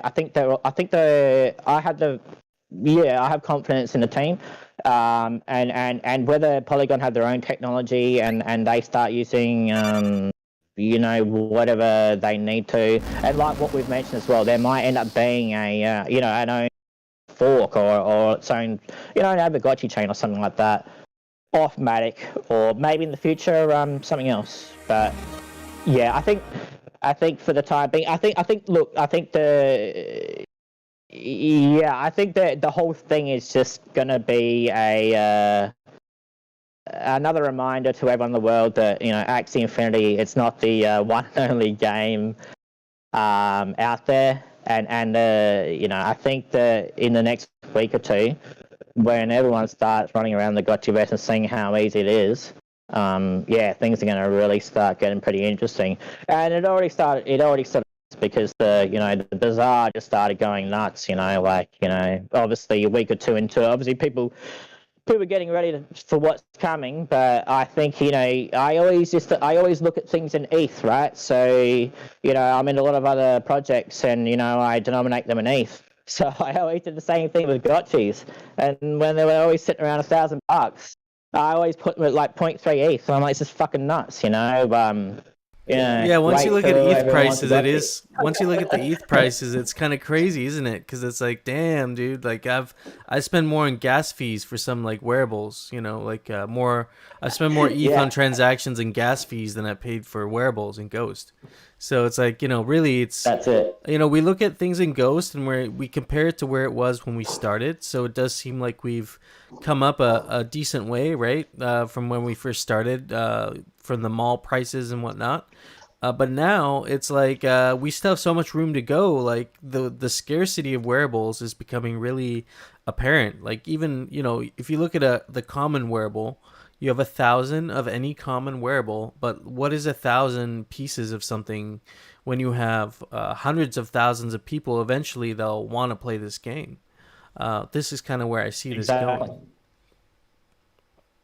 And you got quite into the wearables, didn't you, Hefe? Because what happened with me personally is what actually personally me is I'll just give a quick rundown. I was for the when Ghost first came out, I always had a bit of Ghost. I always used to like getting lots of projects, and I staked a bit of Ghost. I had about 1,000 Ghost staked for a while, and participated in the wearable raffles and whatnot, and even the first ones on ETH. And the launch happened. Sorry, the launch. The first haunt.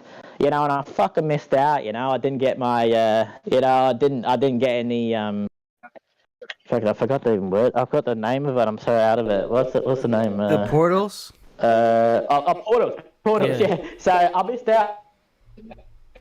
You missed out on the portals too, hey? Me too. Yeah, I didn't get that. I went to go to bed. I was, once these portals are worth $10,000 one day. Hey, can you hear me, guys?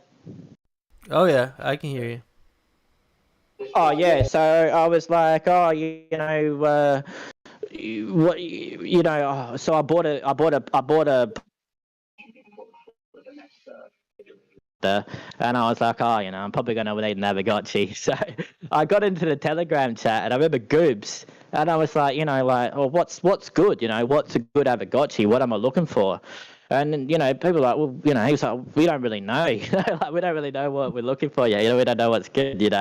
Maybe something above 500. So, I sort of just grabbed the Gotchi over, basically just a bit over 500 BRS, and went from there. And still participate in the raffles, and just sort of didn't really just small amount, not too much. And then one time I was just popped into Avagotchi again just to pet the Gotchi and whatnot, and just popped in the bazaar. There was just a Gotchi cheap on the floor. I was like, that's a snag. So I picked it up, and then I was great. I had 2 Gotchis, and that was that. And I knew the land was coming out and whatnot. But I tell you what, when the Gotchiverse Realm light paper came out, and that was it for me. Once that blew came us all out, away. everything came to it. I was just like. Yeah. Yeah, I was just like, whoa, I have to start paying attention. And I just started buying Gotchis. So I was just like, all right, just Gotchis. Everyone's gonna want Gotchis. And then obviously between it the land, and then then I got to wearables too. And I think if I had my time again, I remember seeing wearables for like 1 or 2 ghosts, and I remember selling wearables for pretty cheap. Wearables pretty cheap. But I'm glad that I did stock up on them when I did and started dressing all my Gotchis, because the wearable market is fascinating, and I always knew that there was plenty in the community that were well onto it, but it was always never paid any attention. And Hefe, if you wouldn't mind speaking to that, because I know that you sort of focused in on your wearables, didn't you? Yeah, so with my wearables, I saw it from the start where I thought, the wearables have a really cool feature because they're on chain, and they're also ERC 1155, so they could be used as a gating feature. This was before the guild announcements or anything. This was just looking at the kind of infrastructure of what Avagotchi was building, and I looked at the wearables and I thought, well, this would be a really cool way to create like a feature where only certain people could do certain things within Avagotchi. And I'm like, as a developer, why wouldn't you use that feature, right? So I thought, okay, well, wearables might be a really, really good play here. And I didn't start with a lot of capital when I first started Avagotchi. I didn't, have a whole lot. So I had to figure out a way to kind of, grow my stack per se, or like grow my investment, the value of it over time. And I thought wearables at the time were the most undervalued because, Ghost was at, just like around $1 when I started playing. And you could buy wearables between 3 and 5 Ghost for like a common wearable. I've even seen, I think it's the voting sign. Someone was selling those for like 2 Ghost. It's like $2 for like the longest time. They were like these. Yeah, they're like these specific items that were just so cheap. And I just loaded up on pretty much every kind of. I think I have almost every uncommon, and I think some commons, and then I have some rares, and then have like 1 legendary. So I just like grabbed a little bit of everything that would work with my Gotchi stats. I had 5 of them. And yeah, and that's kind of where I went from there. And today, those wearables, that I maybe spent, I don't know, maybe I spent 600 ghost on the wearables back then. Those wearables are probably worth like 3,000 ghost now, close to it. So it was a pretty interesting play that way, to be able to do that. Yeah, I can't stop buying wearables for the last 2 months. I'm trying to get every uncommon now too, but some of them are just, I think, a little bit too much. But even 2 weeks ago or a week and a half ago, I bought a kimono for like 120 ghosts, and the cheapest one now is like 180 ghosts. Nice. So Yeah. everything is still steadily climbing. I still do feel, and this is not financial advice by any means, none of this is financial advice, but I will say, I think wearables are still, depending on which wearables you're looking at, you can find a lot of good deals with wearables still. It's not too late. Given the uses for wearables are going to be huge, and they're going to be like a big part of the gameplay over time, it's a good idea, for your, at least to have one gotchi with a fully decked out wearables, that fit the stats properly. I think that should be everybody's goal. I think when they first get an Avagachi is to maybe like dress it up real nice and boost up the stats before they go and get another Avagachi. That's just my opinion. Yeah, I agree. I think any uncommon under 50 ghosts is probably a good buy still. Yeah, sorry, I cut out everyone there for a while there. I agree. I think they are. I think there's certain wearables that are worth snapping up. I have a lot of sets, but a lot of them are only sort of like common. But I think that in itself, having a full set is an advantage, of course, as well.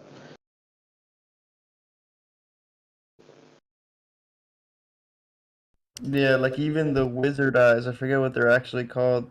I think it's wizard eyes.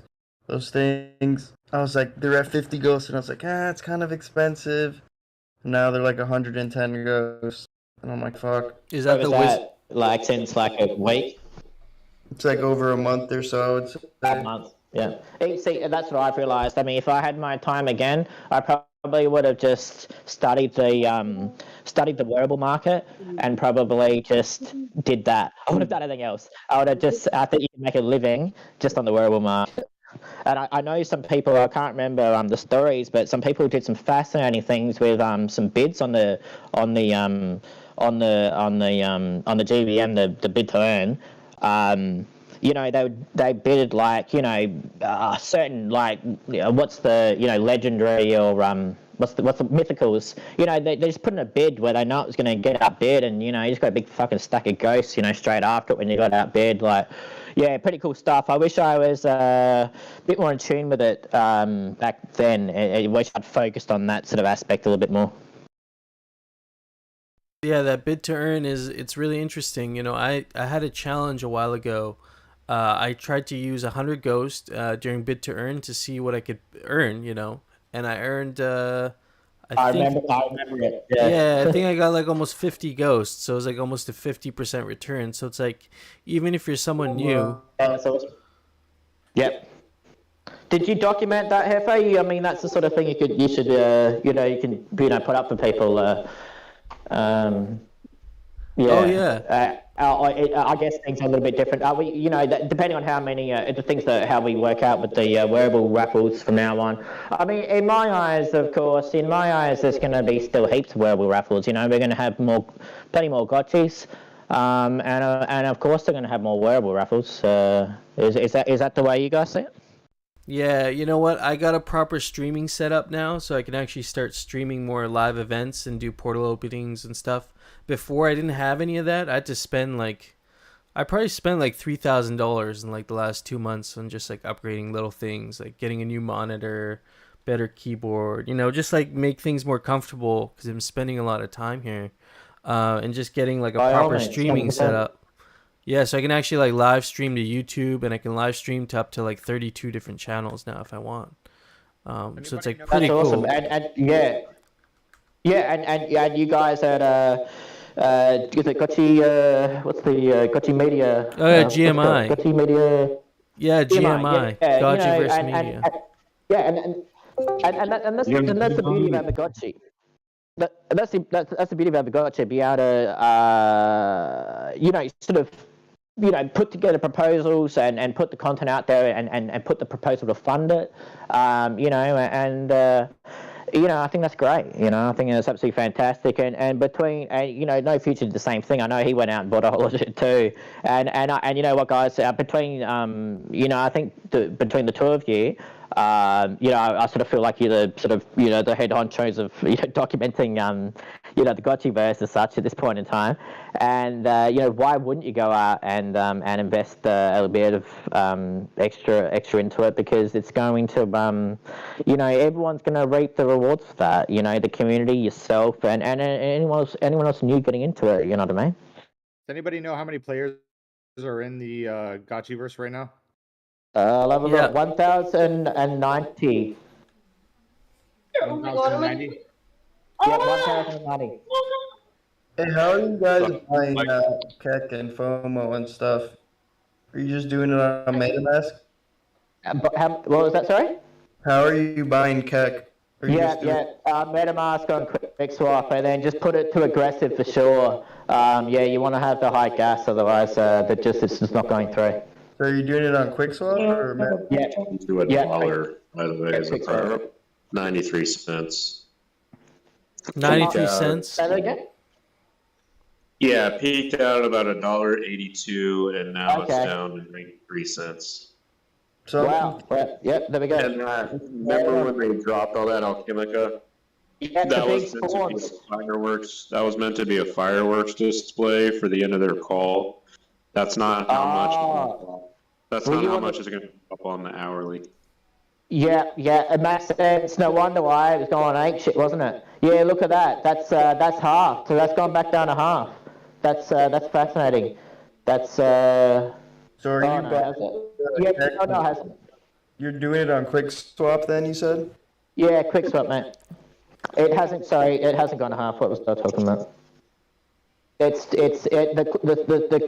cheapest I saw it for was 1 goes to 2.1 Keck, back to 2.4.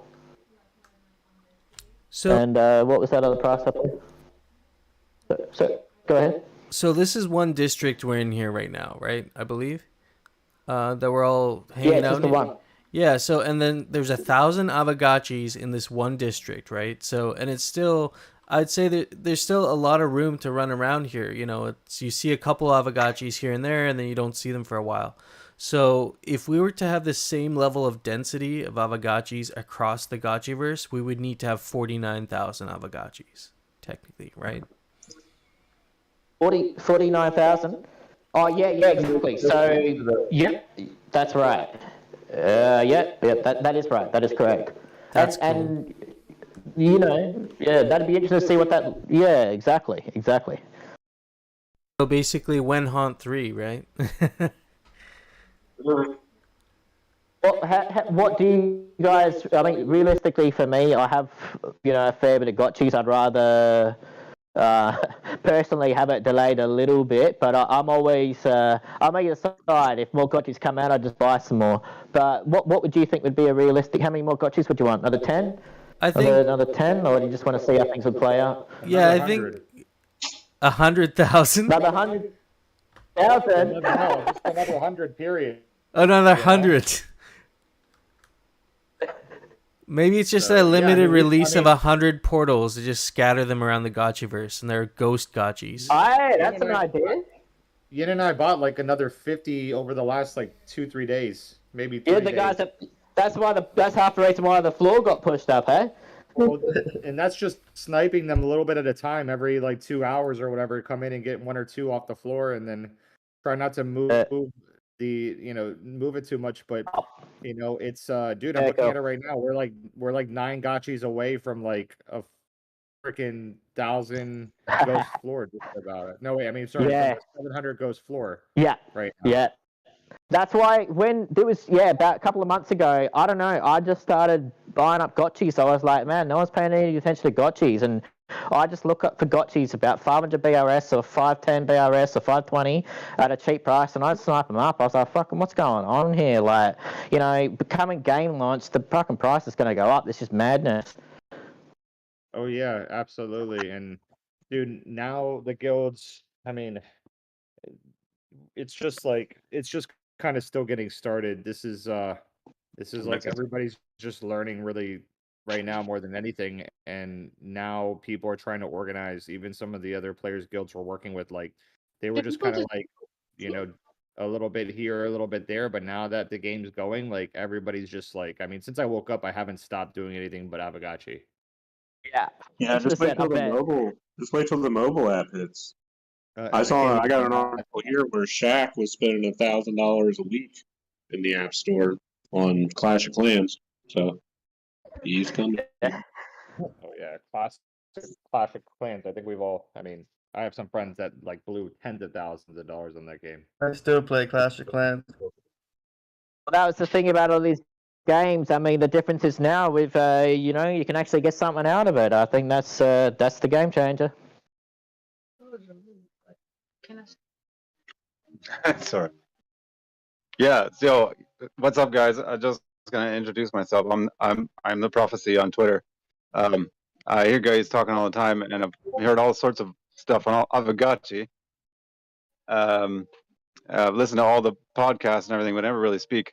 But yeah, like I had a similar thing a few months ago, or well, just about a month ago, really, when portals were at like 650, 640.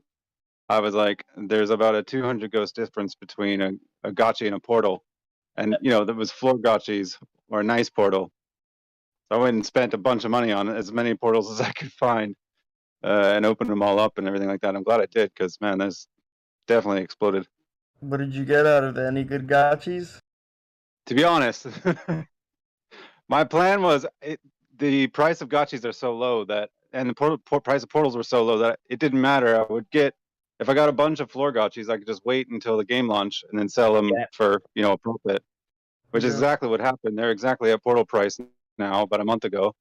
But I did get a 549, which wasn't bad, and a 511, and a couple of collateral eyes, which is good because my thoughts on collateral eyes is that if you have a collateral eyes with a high rare color, at least, or something near there in the long term, that could be a higher BRS gotchi than even ones that don't have BRS eyes, because I mean high rarity eyes, because you can't really increase the rarity of the eye shape. So over time, they should come out on top in a lot of cases. Fair call. I'm all about the myth eyes, man. Finally, Prophecy. Yeah. Nice to meet you. Yeah, nice to meet you, Prophecy. Now. I know you've been getting into the Pepe collecting as well lately, right? You've been collecting a lot of cards. Yeah. I've actually got a Pepe in the wings that I've made that I'm really excited about, but they've closed submissions for the fakes, and I'm kind of like, I kind of got into it because of fake rares, and like, man, I just kind of like it's kind of my first love, so I wanted to debut on fakes, so I made a really nice one, and it can be nothing else but a fake. It's like, it's stamped deeply into the art, so I have to wait for them to open up again. Yeah, which is super amazing. I have another fake that I'm waiting to submit also. Yeah. And, it's there's just fakes are starting to get really popular, so it's becoming more and more difficult. But it's my first 3 fakes I submitted never got approved. They were kind of shitty, and now that I look back on them, but just keep being persistent and make friends with some of the scientists, like Rare Skrilla and Annie, and just talk to them and get your name out there, and they'll eventually you'll find your way into it. But getting a fake approved is great. It's like printing money. Yeah, no, I can tell that. I mean, I put a lot of work into it, and it's not like this is my first art piece. I do art normally, just kind of as a hobby. I even studied it, and the piece is really good. Unless it's just not in what they want for the sort of gallery. I mean, it's a really nice piece. I love it. But yeah, I can tell. I mean, like I know there's also a social aspect. I've been pretty busy lately, crazy busy. Most of like the whole getting into NFTs and art thing, like Avagachi got me into it, just because it was just so cool, them doing a Tamagotchi thing, and then like it blossoming into games, and the fact that it was connected to DeFi, because I'm kind of a bit of a degen. Hey man, but like most of what I do is trading bots and algorithmic trading. So because there's kind of a you can measure your results, and there's like only a measured amount of risk with that. So like getting into NFTs and like just tossing a bunch of money onto things like frog art, it's like it's insane, but it makes me laugh, and I kind of like the world of Python and algorithmic trading is kind of dry, because like I don't know if you know the dichotomy between traders on Twitter and NFT collectors. It's like traders are negative basically because they always kind of look at the things that could go wrong and have to hedge their bets, and so they're always a bit like kind of starkly negative. But the NFT people are having a great old time. Sometimes they lose absolutely everything, but oftentimes they don't. And I don't know, I guess it was just a balance. Yeah, 100% prophecy. I agree with everything you just said. Yeah, it's fun. I mean, I love Pepe's, I love fakes, and I'm apparently #1 right now on Pepe. I know. But you got me into the Pepe's actually, to be honest. Awesome. Because I was looking at a bunch of your posts, and I was like, that I just laughed, and I was kind of like, I guess it was serious times for me at the moment because there was market crash, and like there's so many things that were going on like with me at that particular time. I was over leveraged on certain things too, and it was just like looking at the Pepe's just kind of like made me feel like it was all kind of a joke, and I think that's where I kind of got into it just from your posts that other people had shared. I'm glad to hear that. Yeah, it's I missed out on collecting rare Pepes back in the day. Like, Yeah. I did some earlier this year. And I mean, like in the middle of last year when it was Hype Mania. But it's one of those things where they're actually. I mean, a lot of the fakes I bought back in August, I'm up like anywhere from 2 to 10x or more on some of them. Yeah. So I've been Nice. kind of I've been trading some lately. I'm trying to get another one approved, so it's great to understand counterparty and the arbitrage that you can do between OpenSea, counterparty, Yeah. DEX, etc. There's a lot of arbitrage to be done, so it's cool stuff. It's just fun because it's community crypto art, dude. There's really Yeah. not much out there like it. No, I mean, even there are some inconsistencies and some things that are kind of, I mean, not perfect with the platform. But I think that's kind of what it makes it charming, So like whatever inconsistencies are, available, like, the fact that if you send money to a dispenser, you got to talk to the artist to get your money back, which, it's like technically that is an oversight, but what it does is it kind of breeds a culture, in a way, and then you kind of get to know the artist after, writing them for your money back, and and like I've actually promised, if I get approved, I've promised my art to the hacker friends, because I really wanted that the hacker friends art piece. I'm not sure if you know what I'm talking about, but it was kind of like a laptop with glitch art, and it was a Vistrival collab. But yeah, like I really wanted that, so I was like, hey man, look, I want 2 of those. I kind of like missed out on the thing. I sent you the money, but I didn't check the fee. And the guy's like, oh no problem, I got you. We sent 2 of them to me, and I was like, cool man. And out of gratitude, I was just like, I'll give you 2 of mine if I get approved. Even if I don't get approved, I'll still give you 2 of mine. Yeah, That's awesome. It's fun. It's a lot of fun, dude. It's great to have NFT that's part of that whole situation as our guild NFT, and I'm excited to do some more stuff. I mean, we're thinking about, it's a little bit of alpha, but we're thinking about doing a community kind of like fake rare inspired project for Avagachi, something where it's like, rare gotchis or something like that. And and this can be community art submittals where it's the same concept more or less, with a little spin on it or a twist. We can do it like on Polygon only, or we can keep it on Counterparty if we want. But the goal would be like to, do kind of, relatively low issuance, crypto art, like inspired like project where anybody can come submit their work.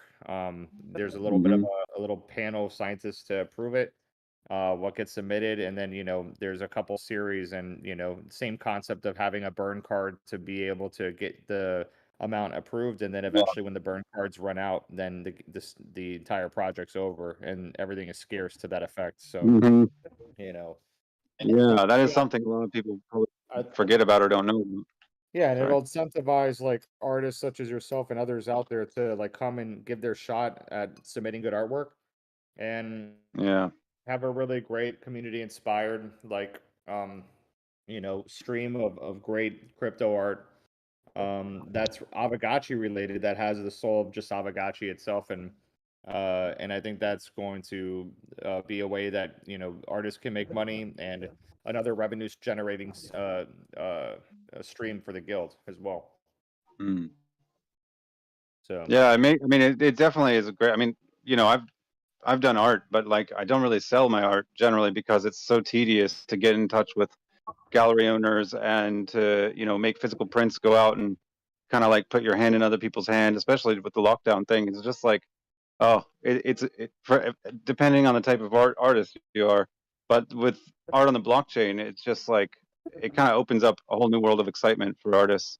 So it's definitely good. But have you seen that there's a guy in GMI? What's his name? I can't remember his name right now. Happy may know. It's kind of, I don't know his name right now, but is it Coco Co or Koku? He used to be Kokusho. Nate changed his name. No, Bin Laden. No, Bin Laden. He's the top dog right now. But Rigo J Mortis. Oh yeah. Oh yeah. Dude, this guy has released a set of Avagachi self-portrait on OpenSea, just showing it, and oh man, they're insane. Really? Yeah, dude, check it out. I'll drop the link. What's the link on that? Yeah, cool. Cheers. Yeah, grab it. Nice. Yeah, I can't believe. It's interesting because you've taken it. You kind of took the medium and really just ripped out the sort of like anything and put a whole bunch of fine art into it. He did really good with this. I'm gonna drop the link for you guys right now. It's mental. They're gonna get really popular. It's in Alpha Theater chat. I'll put the link there.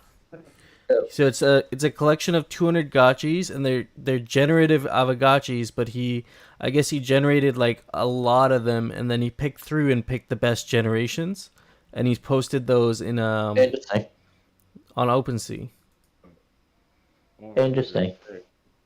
Oh wait, their generation's fully a computer because some of them look like paintings. Yeah, but I think what he did is, I think he was describing his. That's sick. Fucking hell. Yeah, he was describing his process, and he basically has done these in like an like Adobe or like another editing art software, and then he fed them into a GAN, so like an AI generator, and then it would generate all these images, and then he picked the ones that look best, like an Avagachi, right? So, and he came up with this collection.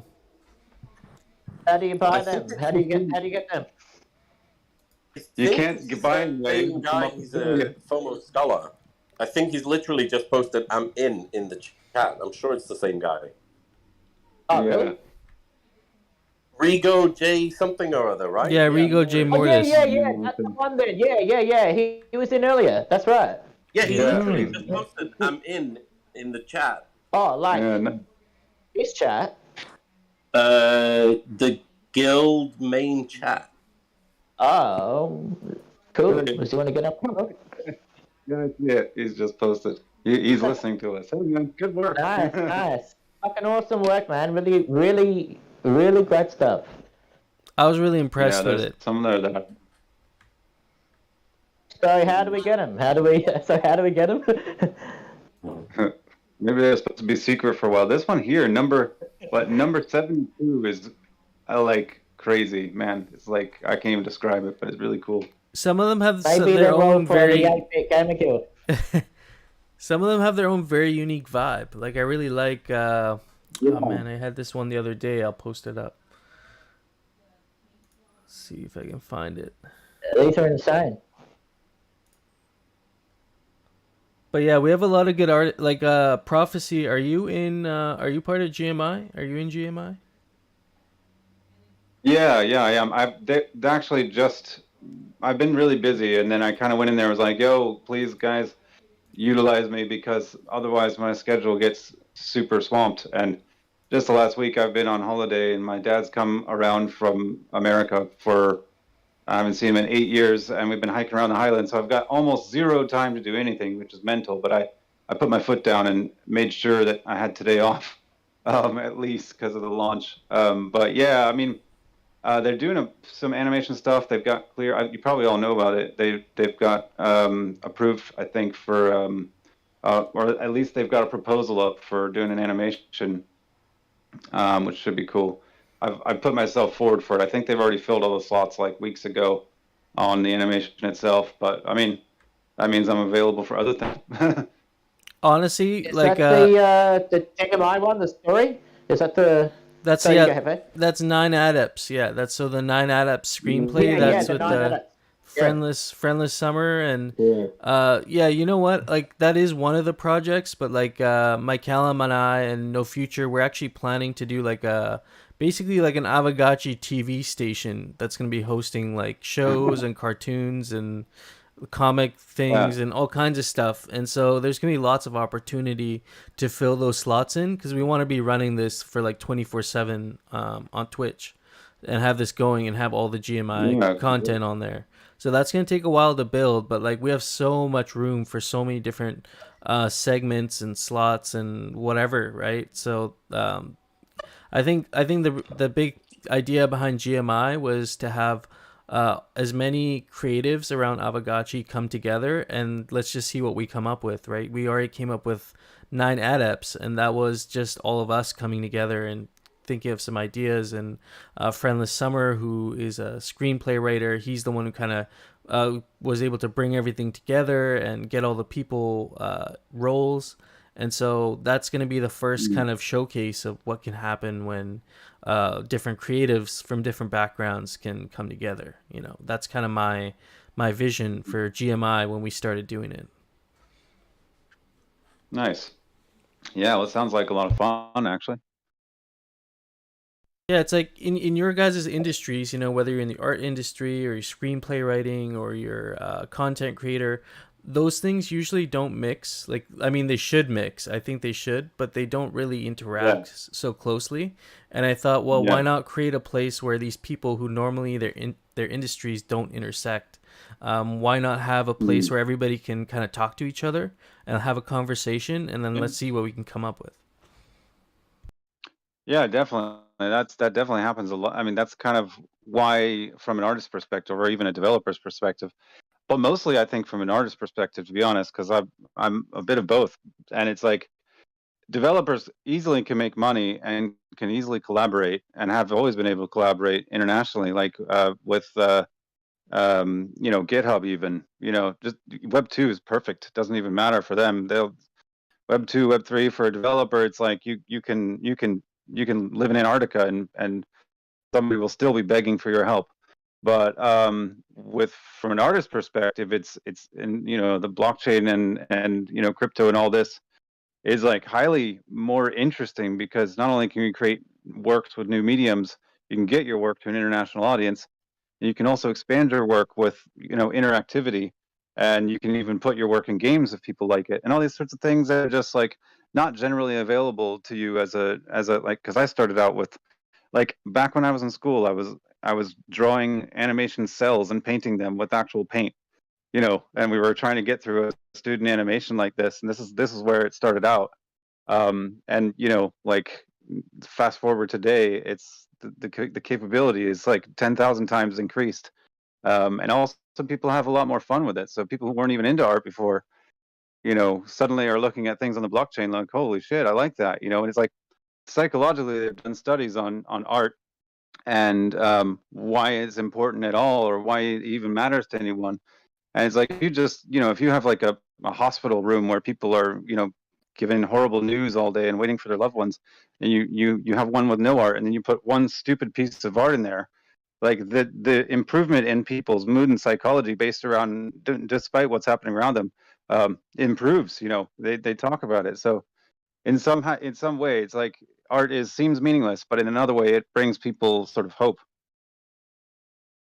I really like that you the way you said that, and the fact that you touched on how people need art in this time, and I totally agree with that. With mental health, I think is something that's in general probably not talked about a whole lot, but my own kind of struggles with that. I found creating art and engaging with art, and in addition to that, like collecting art and being able to have some ownership around that really does put you in a healthy mindset. As long as you're not. Yeah. I mean, it can turn into an addiction as well. Like I just recently discovered Tezos.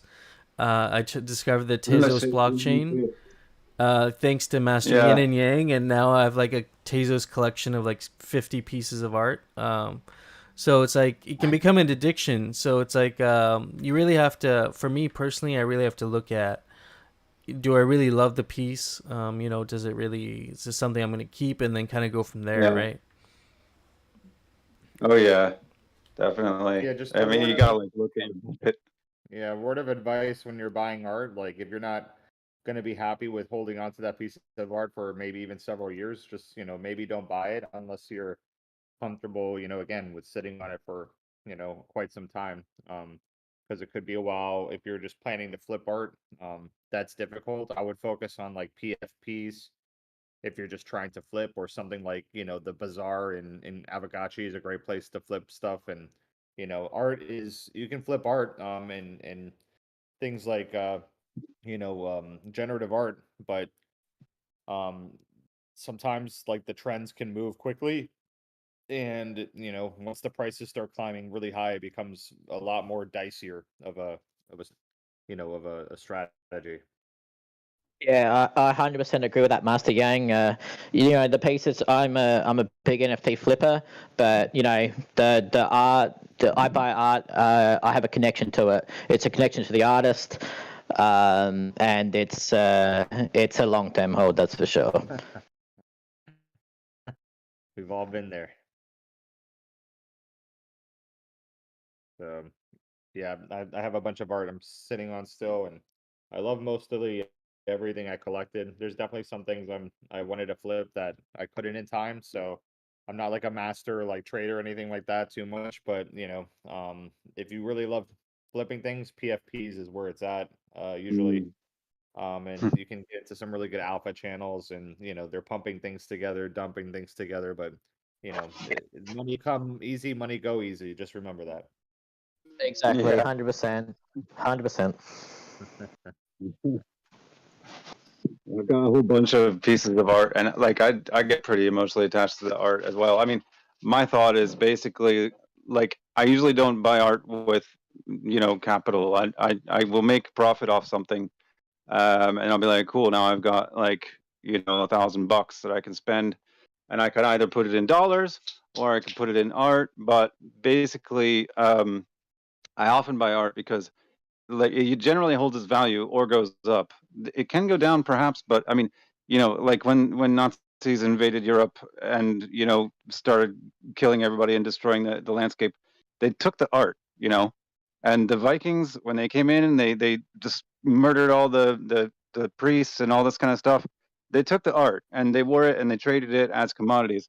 So generally throughout history, you can kind of like bank on art if done by recognized people, or if it's really beautiful or captivating or moves people, it generally holds value. I mean, that's not like 100% investment advice, but that's just the way I see it. And I don't mind investing capital in it, and hope most likely for a while, so I don't spend it basically.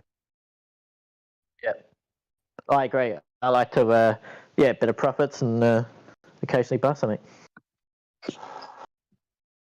Yeah, I mean the Medici, when they became a banking dynasty back in Florence and throughout Europe, and there's multiple Medici family members that were popes. I think at least 3 or 4 over multiple centuries.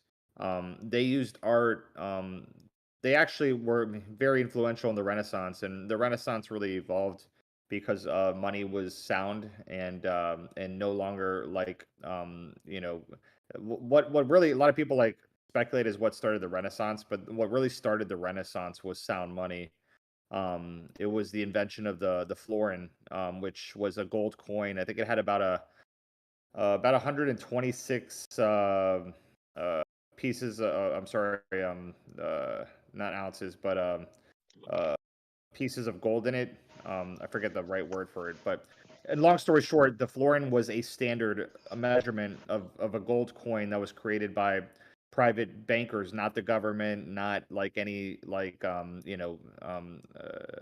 king or anything like that. It was actually private bankers out of small city states in Italy, Italian city states, most notably over in Florence, and basically they created a standardized coin that was the same weight and purity of gold, and that allowed the ability for trade to flourish across all of Europe. Because prior to the early 1400s, like basically a lot of things were done in like silver and barter, and it was just inconsistent. There was no like actual unit of account that can be used to measure value accurately. And so you had basically just like a highly inefficient trade happening, and just extremely inefficient economies as a result. So the florin really kind of allowed for trade to flourish, that allowed society to flourish, and that's kind of what really sparked the Renaissance. And then the Medici would basically use art as a way to spread their influence and power throughout all of Europe by displaying fine works by Michelangelo, Donatello, Leonardo, Raphael. All of these artists were contracted by and commissioned by the Medici and other powerful people to spread their influence of art, and they would display these arts publicly in churches, in town squares, statues, etc. And all that would be mimetic, kind of like we're looking at NFTs today. People would go into a town square or church, look at the art, know that who owns that, and that essentially was how you would essentially control people through art. So art is extremely powerful. It's mimetic, and I mean, if you consider the American flag or any nation flag as art, I mean, entire nations are controlled by art. So yeah, we're just all mimetic creatures. It's interesting about the sound money comments too. Yeah, I mean that's why the fall of Rome happened, was because the purity of the coinage was just completely depleted. Every new emperor that came in wanted to spend more that they had, and in order to do that, you had to remove the purity of the actual precious metal inside the coinage. When you did that, you would essentially devalue the currency until it was no longer currency, and then society could not function efficiently, and that's how you essentially had these like just collapses in economies. Once centralized entities would remove the purity of gold. So by removing the money from the state or from the emperors and putting it in the hands of like private bankers, you actually had the florin was the same exact purity of gold for 400 years, which that's never happened again. And that 400 years was a very solid bedrock to build society on, and that's why the Renaissance was just such a crazy time of art, science, just creative like people, and just a flourishing of city states throughout Italy. And then eventually, governments and kings and so forth wanted the coinage, the power to print money back, and that's when shit went, everything went to shit again. So. Well, I actually have a little bit of an addendum to that. Around the time of Isaac Newton, did you know, first of all, before I even get into this, did you know that Isaac Newton, when he became older, in his later years, he became an economist? I did know that. The royal economist. I did know that. Yes. Yeah, well, the thing is that Britain couldn't get its hands on any gold as much gold as, for instance, the Spanish Empire, which started to build ships directly dedicated to collecting gold and sort of making a hegemony on it. So Isaac Newton, just watching the collapse of the British Empire, decided that the best way to get Britain back in control of the navy and the waters and the international trade was to create paper money and debt and banknotes and all this kind of stuff. So basically, essentially making an economy so that people will come and trade their gold for paper. And yeah, so that's kind of, I mean, if you ever read the Quicksilver anthology by Neil Stephenson. Neil Stephenson's a cryptographer, is also a fiction writer, and he did the Quicksilver cycle. It's amazing. It's an amazing book. It's historical fiction. Uses figures like Isaac Newton and well, that's the big one, but there's a bunch of them in there, along with fictional figures. To kind of like tell this story, but it's extremely accurate. It's 3 gigantic novels, and talks all about the Enlightenment age, the age of Enlightenment. When telescopes were coming out and things like that. Isaac Newton was around, and money has a huge, and gold, of course, has a lot to do with the novel. If you're interested in something to read. Awesome. Yeah, I definitely want to check that out. I think money's the essence of everything, and you can't have a functioning society without it, and without property rights that are enforced. Traditionally, property rights have been enforced by a third party. What's crazy about Metaverse Web3 and why this is so important is that a lot of people love the buzzwords of all this, but all Metaverse Web3, like all this, even Gotchi, all this is the dawn of digital property rights that are self-enforcing. And that allows us to basically, own digital property now. We can enforce the ownership of that digital property ourselves without a third party. And that is going to allow basically everybody in the metaverse will over time become automatically rich, because all a metaverse or a blockchain is an information system. And inside an information system, money is just information, and profit is just surprise of introducing new information and new knowledge. So ultimately, like in metaverses, and you'll see even in Avagachi, like everybody's going to get very wealthy. Those who own assets basically are going to become very wealthy. Yeah. And that's because, like, again, you own your digital property now. And the same thing when you go on Facebook, like Facebook can measure like what a like what the actual like profit of a like is, what the profit of a follow is. They have these metrics down to a fact and down to science, and they can literally they care about the bottom line of every action because they are the ownership of everything you do on Facebook. Everything you do is owned, all that digital property, all the data is owned by Facebook, not by you. That's why you earn nothing when you're on Facebook. But in the metaverse where you own digital property, you will essentially benefit through a feedback loop because you are the property owner. All of your data, you will literally be making money off of every action you take in the metaverse because you own the property in the metaverse, your property.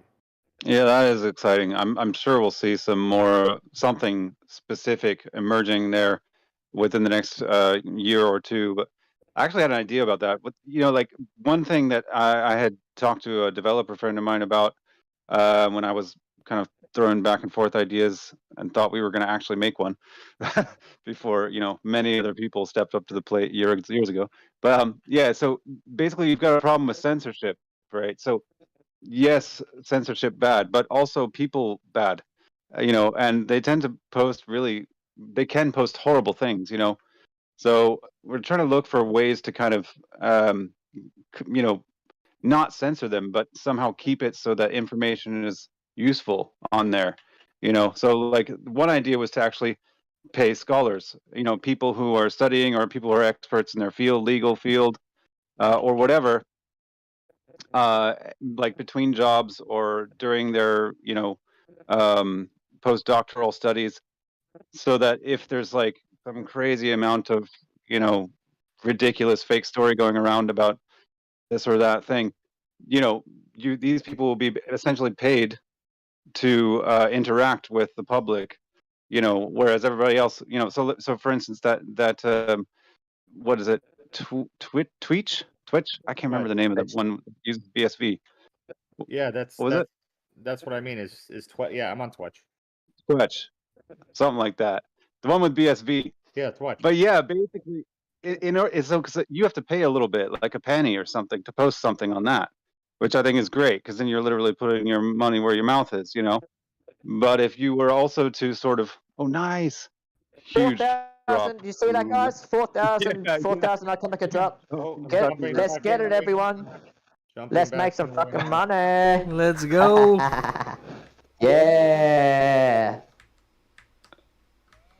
Let's go. Coming back. I think they dropped that Yeah. just. You know. They're listening. They're listening. They know your deepest desires.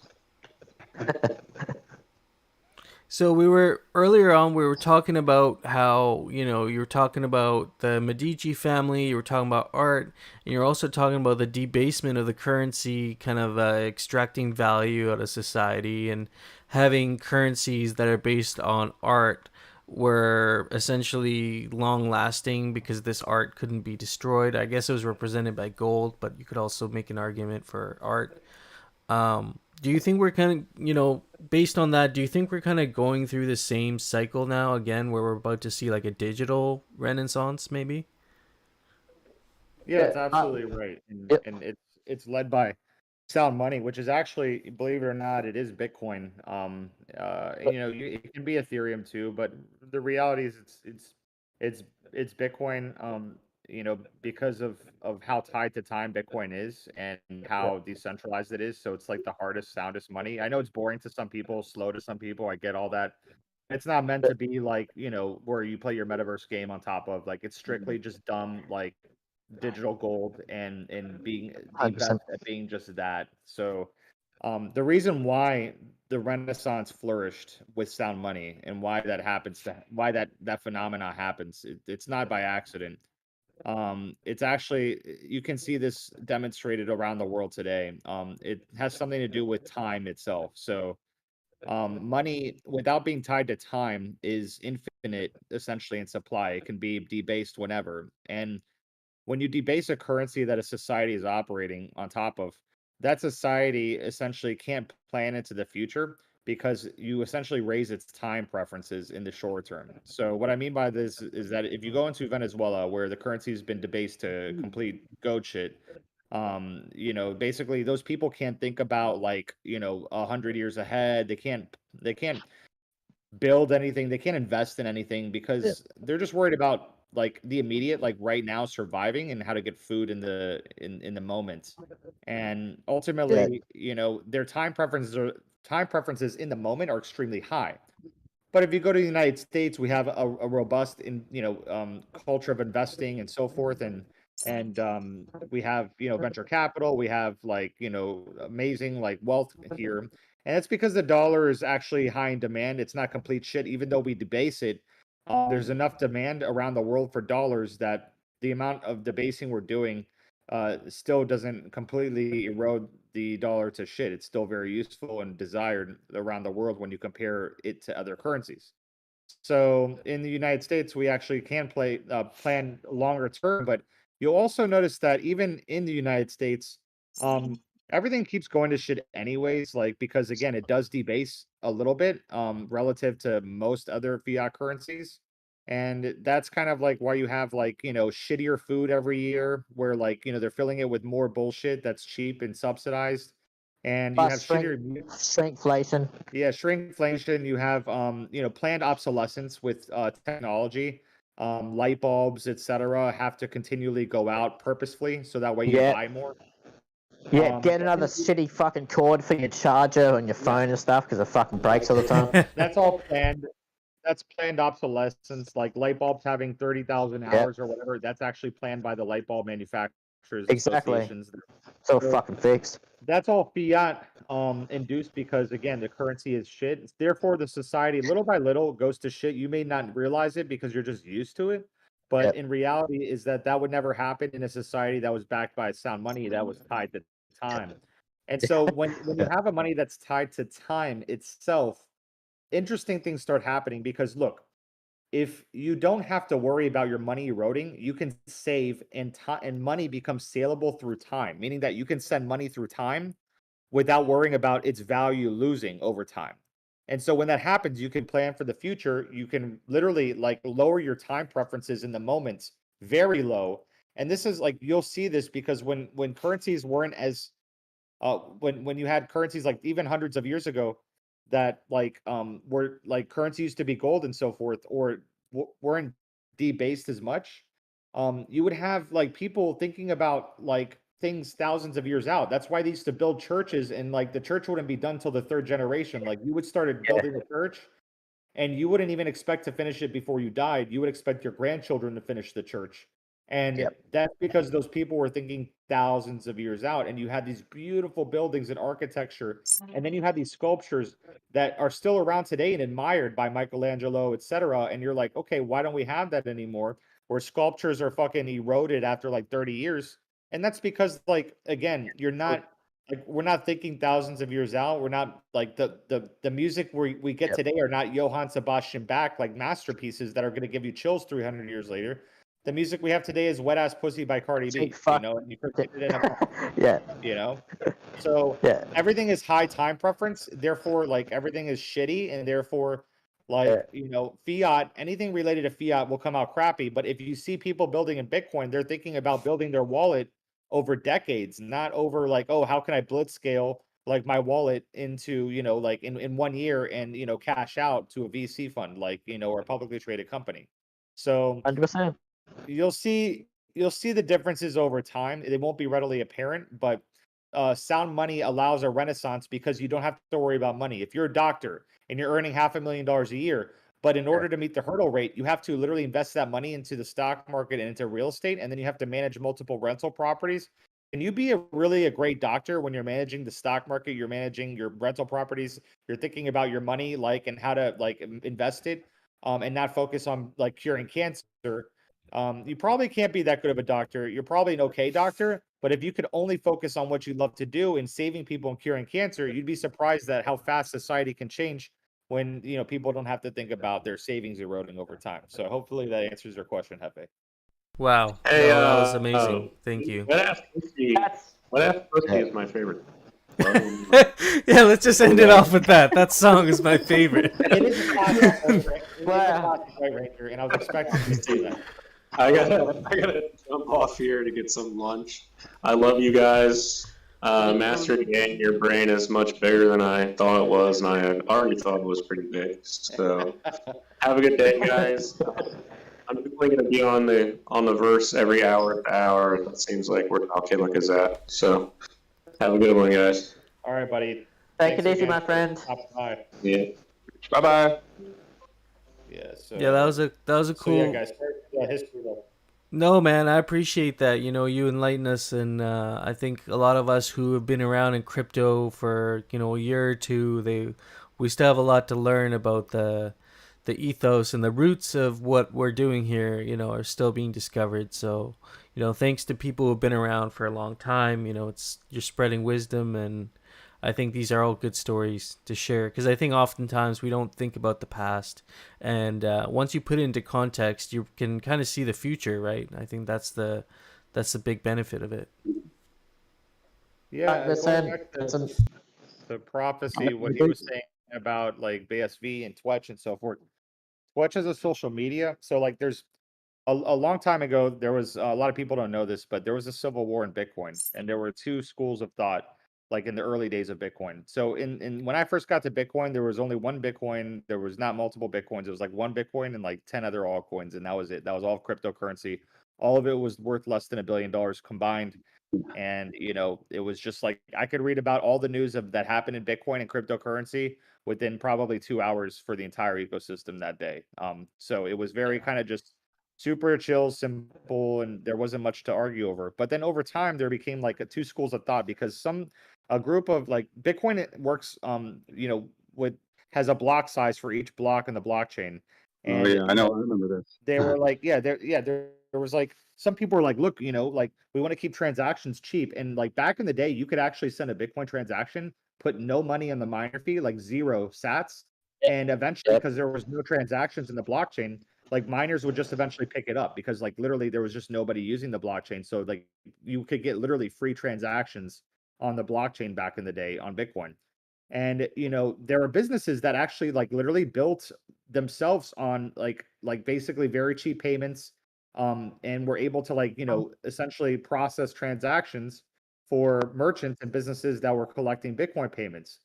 But then Bitcoin started to become popular, and as the price rose, people started coming in, and then transactions were starting to increase on the network, and therefore there was a fee market developing, and people were worried that like that free transactions or those low cost payments would essentially go, become, go away because again, it was costing more money to use the blockchain.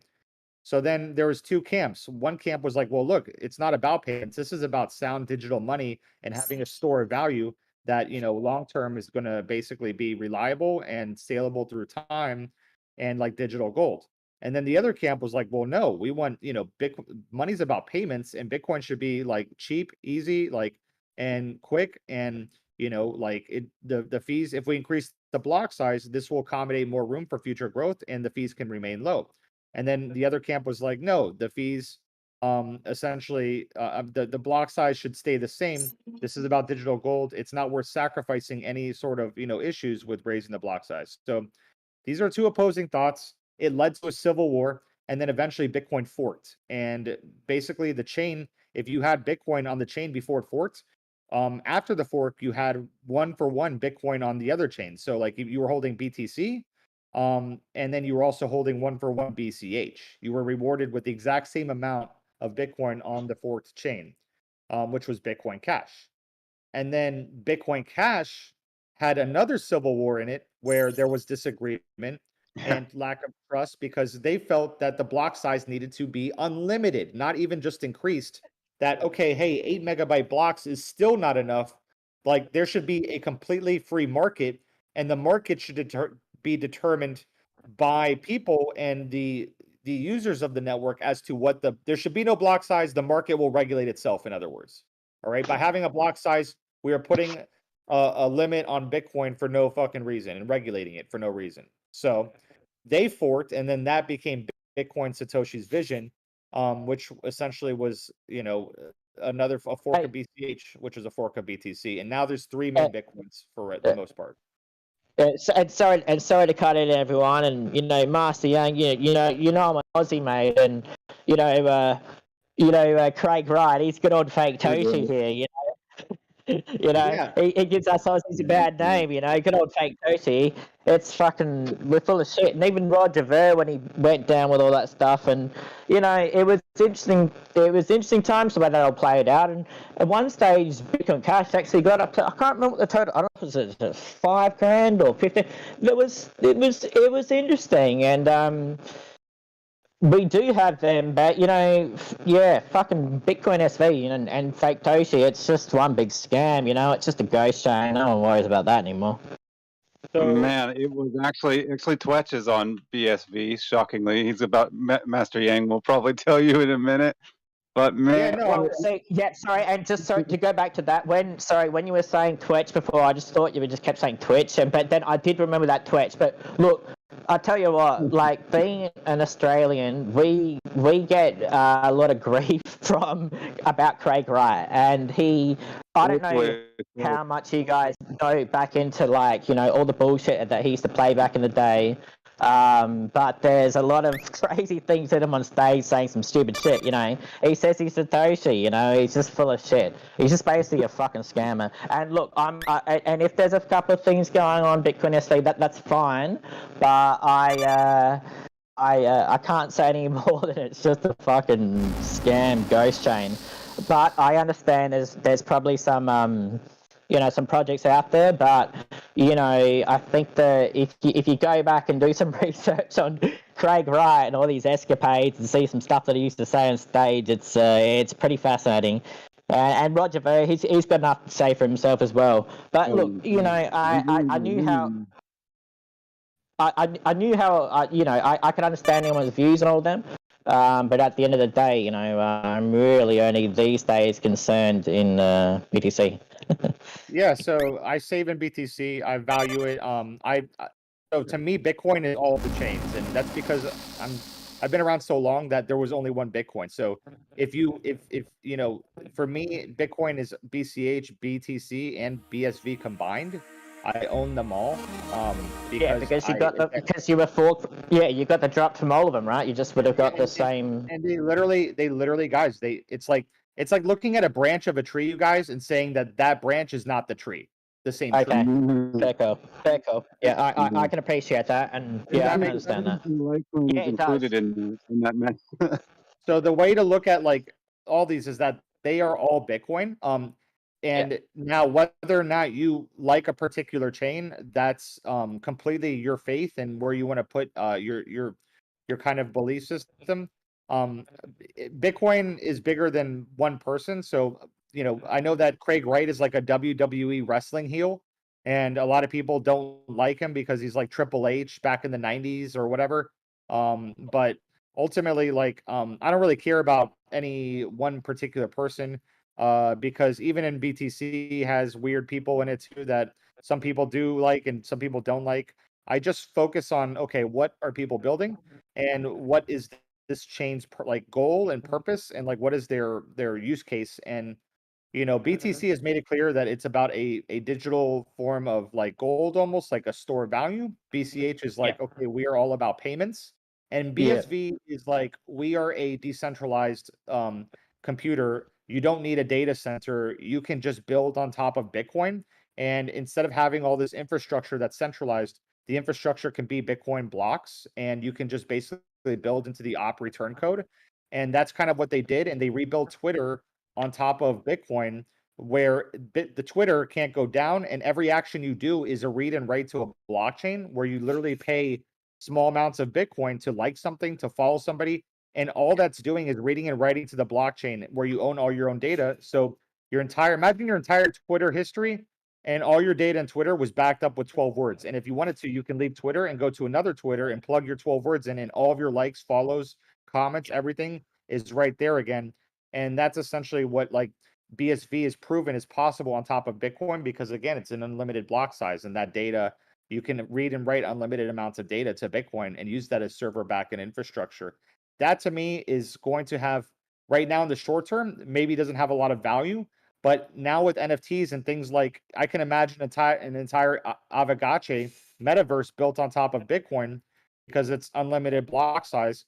And it won't be as complicated as building it on Polygon down the road for scalability and reliability, because right now you got to go on top of you have to go and bridge to Polygon to an L2 instead of being on an L1 like on Ethereum, like where I can just go on Ethereum and like run Avagachi and not have to worry about bridging and a new token and all the mechanics back and forth. So like whatever, like it's a long like discussion, but it's interesting.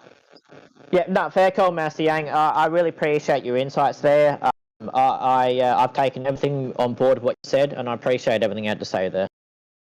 Yeah, I gotta say, like, look, he's an eccentric character. I don't really have a comment on whether or not he's Satoshi or not. I didn't really look and research any of that stuff. I don't care who Satoshi is at this point. It just doesn't matter to me. But ultimately, some people love that kind of lore and history, and they get very passionate and fired up about it. Which that's their prerogative. I have something to say on that. I've also been around probably around the same time as you, Master Yang, about before all the other forks of Bitcoin and all the drama and controversy around block size and all sorts. And even Craig Wright, and I did a whole bunch of research into who could possibly be Satoshi, because I actually gave a shit about all that kind of stuff back in the day when I first started. And I agree, Craig Wright is a bit of a twat, but it's interesting what he's doing, because he's basically using, despite him being in my opinion, not a great guy, because he's trying to sort of get money from the estate, Hal Finney's estate. But what he is doing is kind of like screwing with the court systems, using the anonymity and the just the fact that the court can't prove who that wallet is, and if he just continually denies any access to that wallet, then he can kind of, in a way, he really can just drag this on forever. It's weird because I don't like the guy, but he is demonstrating the power of that actual the blockchain and the private keys, because he could very well have it. You know what I mean? And it's like you could be a total scumbag, but like the government cannot get you because you simply have control of the keys. So it is interesting, even though I don't like them. Yeah, Matt, fair call. I appreciate those comments too as well. Yeah, fantastic. Yeah, I just like what look, I don't really care too much about the payments aspect because I think that can be done on either BSV or BTC. So BCH's use case doesn't impress me very much, but Okay, at all. Yeah, really. I like BCH because it's a Bitcoin still, but I don't really care as much about its use case, just payments, as I do what's it called? As I do like What you about the Lightning network? You know, so like, why don't you just? Yeah, I mean. Yeah, that's what I mean. The Lightning Network can handle payments, but the problem again, this is deep. This is a very deep, high level discussion. But like, if you want to like, why I'm so bullish on BSV long term is because I believe that the ultimate scale in a blockchain is layer one. And if you believe if you believe in information theory and you understand that blockchains are information systems, then all an L2 is doing is you're removing information from the information system. And if information in an information system is all money, then essentially you're literally removing value from the information system or from the blockchain itself with an L2. That includes Lightning Network, that includes Counterparty, that includes L2s like Polygon to Ethereum. All these L2s are actually, believe it or not, are messing with incentives, and they're also attacks on the actual L1 without the L1 realizing it. But ultimately, like, that's why I think that like the ultimate like goal would be a L1 that infinitely scales. And if you can do that, you contain all the information to that one information system, and therefore you literally have kind of like a perfect information system in that respect. And that is going to really be like how there's no value leakage. It's like a universe where everything in the universe is made of information, but you have black holes that are removing information, and the information's leaving, but it's not coming back. And that's kind of like an information or value siphon outside of the blockchain. And that's why BSV, I think, is so compelling because it's the antithesis of what BTC is. And it's like the yin to the yang of BTC. So I'm interested to see what happens as a result of BSV's existence over the next. And I don't think in terms of years. I'm thinking in terms of like 50 to 100 plus years. Okay. Yeah. Okay. Yeah. Fair call. Hey. Yeah. Fair enough. Understandable. Yeah, it's a very. There is a thing that is interesting about BSV that was in the white paper, which was that block size increases are included in the white paper, the original Bitcoin white paper. So it is kind of hard to deny the use case. Weirdly enough. But what was the but what was the scale? What was it? Wasn't it like, look, I'm not heaps. My tech all this stuff is not the best, but like, wasn't the block size is just astronomically bigger? Like, what happens with the amount of how many like BSV nodes are out there, or like how does that work? Like I mean I know we're all about the gotcha moment, but we'll just So essentially, that's what BSV believes is that the actual decentralization is incorrectly focused on the node count and should be focused actually on miners. And because ultimately, like, if the information is being miner stored incentive. So keep going. So in other words, like, the miners should be regulating the actual like the consensus on the network, because over time, like, if the entire internet gets rebuilt on Bitcoin, let's say it gets to be rebuilt on like BSV, all that information is going to be compressed into each block. Like, everything is literally tied into the blocks themselves. The blocks are essentially the internet, where packets are being routed in that same capacity. And you'll actually be mining and decompressing blocks, and in like literally like with GPUs. You're talking quantum computers here. Yeah, basically. Basically, definitely. That's a lot of information. Well, that's why like GPUs are going to skyrocket in value, because in order to get through that information, you'll be combing through it with GPUs. Like, yeah, you will need quantum computers. I think you'll need superposition, because like at the moment they're already reaching limits with supercomputers that are not quantum, just with the amount of processing processing that's necessary for weather prediction, for instance, and artificial and AI simulations and things like universe simulations, things which are basically simulations of physics. So in order to process the entirety of the internet, on each block, you would need orders of magnitude greater than we can do, which means you're going to need quantum superposition, because a 1 and a 0 won't cut it. You need 5 data points in one, basically in one single instant. And 1 bit, you need 5 data points in order to make that much information pass through in a efficient manner. Yeah, there are people And once working you've got on this. quantum computing, you're going to have problems with the blockchain already. Well, there's people working on this Yeah, DSP right there now. is this. Yeah. Nice. Go look at Well, like that's 20. good to know. You go look at like 21.8 E8, like, and kind of what they're doing. Mark Wilcox, all those guys, and they look at they're actually they're looking at like blocks are going to need to be indexed, like, and be Yeah. searchable, and they're doing that with GPUs, and they're doing probably the highest level things I've ever seen and things that they're working on that people won't realize for the next 20 years. So it's very high level. It's very Crazy the amount of tech that's going into this already. Yeah, I mean the Intel thing, the Intel miners, man. I mean, to be honest, not too much to ask. Like $8,000 for a miner from Intel. That's not too high. That's price is lower and capability higher. So we are on that trajectory. For like 250 terahash or something in a miner Yeah. or something. There's something crazy. It's I don't even mental. know. Yeah, it's come a long way, man. From the old days, but I'm excited. I'm here for it. I'm here for all blockchains, Ethereum, Tezos, all of it. Yeah. I don't really, in the short term, guys, it really just doesn't matter. But in the long term, these are just like long term, like thinking of. You have to look at information theory and kind of like where's information going to flow, easiest, and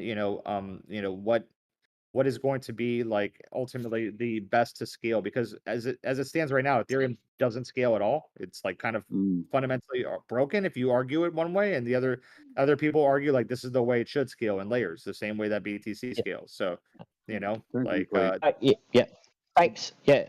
all Yeah. ideology. Thanks, It all Marcy. depends on what you think. Yeah. Yeah, thanks, Marcy Yang, because look, I'll be honest, I am a bit of an ETH maxi and ETH ecosystem and layer 2 maxi. I take on board everything that's being said, and I think it's important to branch out, and I think you're correct. Yeah, I think the way I look at it is like this. This is just my perspective, and I'm gonna just throw it in here. I see Bitcoin as like base layer money. It is the sound money that we speak of, and anything else like Ethereum, Polygon, L2s, even protocols, the Graph, Aave. These are essentially investments on infrastructure. The same way you would invest in stocks. Exactly. You would have technology. Yeah, you would have tons of dollars. You would then spend it on stocks in order to see hyper growth. You know what I mean? Bitcoin grows really fast already, but from Bitcoin's perspective, it's stable, and everything else is crashing around it. So, I mean, like it is possible that everything will need to be processed on a Bitcoin chain in the future. I don't know if that, but I do think that like even if it isn't processed on Bitcoin, it will probably be represented at least in some way as a clearance, or something like that. Because if everybody can agree on that, then perhaps it will be so. But yeah, I mean, I see everything else as an investment, which goes up and down. Bitcoin probably will last longer than everything else, but I think that it will last way longer than our lifetimes, at least. Yeah, I mean, I don't disagree with that at all. I don't think there's a right answer. Like, anyways, so it doesn't matter. Like some people get very tribal about it, but I don't get tribal about it. Yeah, some people get triggered. Yeah, I got over that a long time ago. I think in 2015. Yeah, I like it all, man. I've been into Bitcoin since 2015, and like full disclosure, I was about to just become a drug dealer. I took all the money I got and I was like, "Yo, gotta buy a whole bunch of drugs."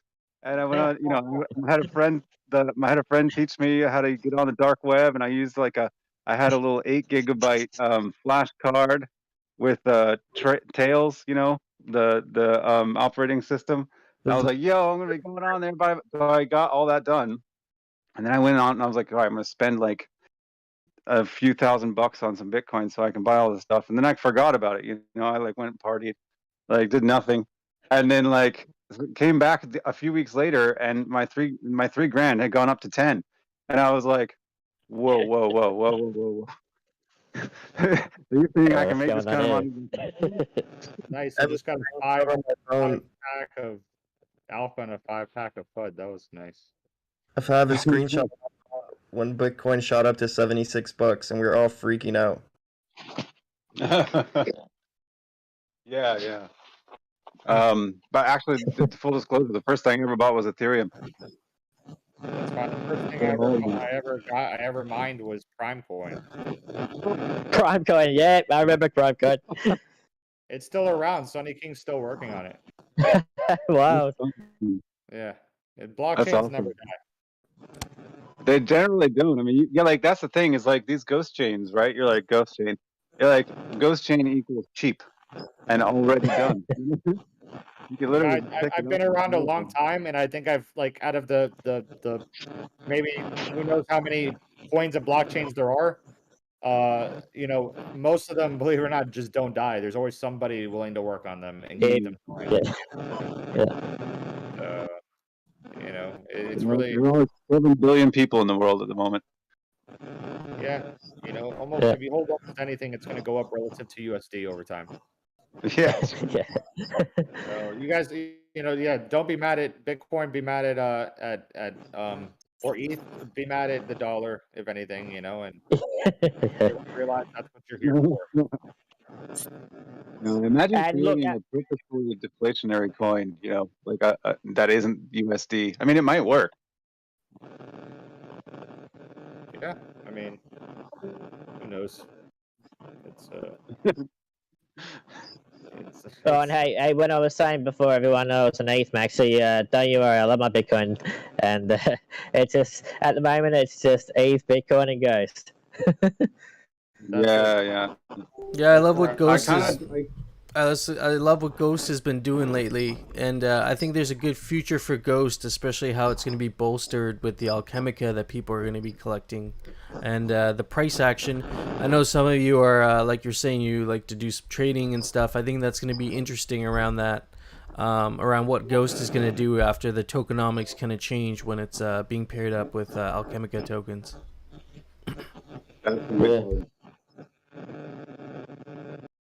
Nice, dude. I'm picking up that fucking Alchemica right now. Yeah, I'm not. I can't say anything. It would be interesting to see. I was thinking of doing like some sort of trading suite or something like that. Mike's breaking up. Awesome. I think you're getting some mic technical difficulties. Is that me? Nah. That's so good. Yeah, I'm getting feedback from somebody. Sounds like they're like in a hailstorm. Casper. You know, or like they're stuck in the Tron game or something. Is anyone having maybe they got lost in the Gotchiverse.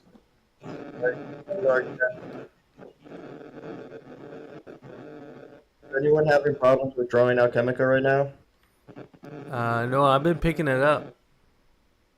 I'm picking it up, but it won't let me deposit it. Oh. Yeah, I'm not sure who's having. I think it's Casper the Gotchi. Yeah, hang on. Sounds like somebody's stuck in a portal, like the Gotchi portal. I just muted Casper. It was him. You can unmute when you want to speak. I think you can still do it. But yeah, I think that's Casper, what it was. Whenever you want to mute yourself, dude, you know, just maybe restart your mic or something. I don't know.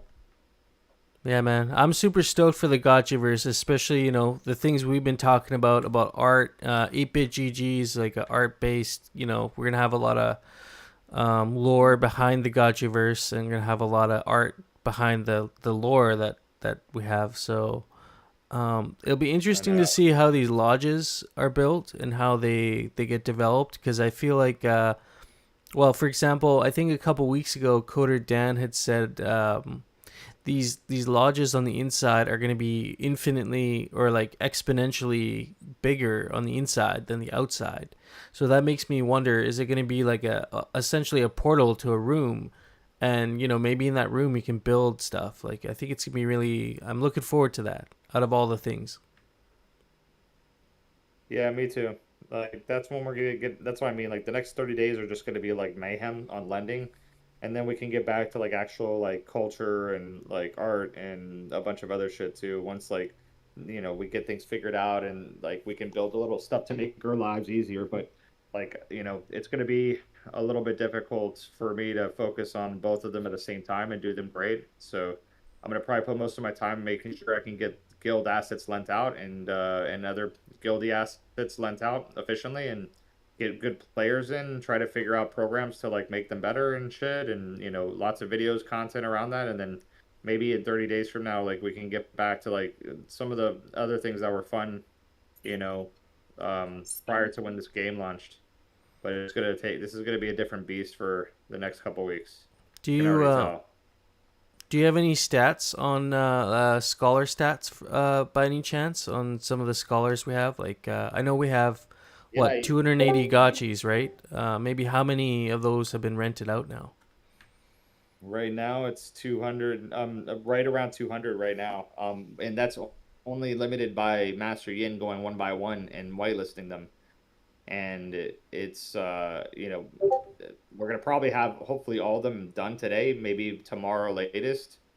And then after that, it's gonna be about like, okay, you know, when are they getting rented out, what times, etc. And then like, the ultimate will be like when you can like kind of automate the whole, okay, this person is done with this gotchi, and then it goes and gets whitelisted to this person now for this time zone. Does that make sense? Like being able to like transfer whitelist to whitelist depending on the time of the day, over time. And that doesn't really exist right now. So that's like a whole nother thing that is we're gonna have to build. And once that gets built and you can kind of like rotate around and so forth, then it's gonna get better. Damn, there's just so much to do right now, Hefe. It's like crazy. It's like I'm just thinking about it right now, and Master Yin's probably going nuts if I had to guess. In fact, I'm gonna drop off and deposit my account. I played probably 20 more minutes than I should have, but I wanted to come hang out, see how everybody was doing, and just My check up God. on shit. Oh yeah, My well, lending contract just, then I was able to lend it out again instantly. well, that's But cool. I feel like no one's playing with it. I feel like you almost have to put like a ghost amount up front. Well, I mean, it'll I take don't some know. Someone's time, just you know. I think just give it a little bit. We're gonna get the floodgates are open, right? All the guilds know about this. I know players are in a different time zone, so we'll see in like 12 hours what the rentals will look like, right? Yeah, I mean, that may be the ultimate, like, final, like, maybe we just leave it up to the bazaar. I'm kind of like, we're being a little bit more maybe hands-on with it right now, because I just, I don't know if I trust the bazaar 100%. So, and I rather work on these problems now rather than be like, okay, this bazaar shit's not working out like 2, 3 weeks from now when like, the nobody collected shit for the play drop, you know? So. Yeah. So it's kind of like I don't know. I really don't know if like the bazaar will solve all the problems. Like then there's going to be other issues of control, like when you want to do channeling and stuff like that together, and Yeah. like there's just I don't see any way around it, like having to go through a players guild or like scholar managers that are going to be able to whip the scholars into like the types of things that you need them to do. It is crazy how many stipulations there are to absolutely everything, especially because there's money involved. If it was just fun, that's even one that would be even easier. But there's money involved as well, so everybody wants 100% utilization of Gotchi. We envision like a group of students just passing around a Gotchi, slurping up all the keck slurping 24/7. But like, how realistic is that? Yeah, no, it's game time now, so It's just been a little bit nuts, but you know, it's fun though. It's great. I think it's working out well. They have a nice. I think about this now, I'm like. They have a nice Easter egg mechanic they have going on with the Alchemica drops right now, where you kind of have to really search for it. So it does make it kind of fun instead of just, it'd be kind of boring if you're just walking around in a pool of Alchemica and picking up like 1,000 tokens a minute. Like, it's you got to work for it a little bit. When it becomes bigger, you'll have to be looking far and wide for it. Yeah, but every hour, like around, like example, 2 p.m., 3 p.m., 4 p.m., they release a bunch, like 5,000 Alchemica. So people is just going around every hour for that actually Have you bag. actually cleaned it? I saw it. Like I have been playing. It's just when my clock is, for example, next wave for me in Easter time is 2 p.m. So every time, every hour you go there and it's 5,000. It's where people is actually like they start like fighting for that. My only keg that I got is from those rounds. So I have been in the 12 1 and now I'm going to the at 2 p.m. I have an alarm just for that. It's like just like I don't know 2 seconds. No. Every hour at that time. Yeah, it tends to burst down every hour. I think Yeah. it's every hour on the hour. Yeah, no. Yes. 19 minutes from now. Yeah, so right now it's super difficult to get. Yeah, so right now it's super difficult because they are releasing like 150. But every time that is like, 1 p.m., 2 p.m., 3 p.m., every hour like that, they are going to be releasing like 5,000, 6,000. It all depends actually on the amount of people there. Yeah, the last one was pretty big. That was 4,400. That's cool. Yeah, well, okay, so I know some of you guys have to go. I think I'm gonna probably go grab some lunch. I haven't even ate yet, so I just logged on this morning.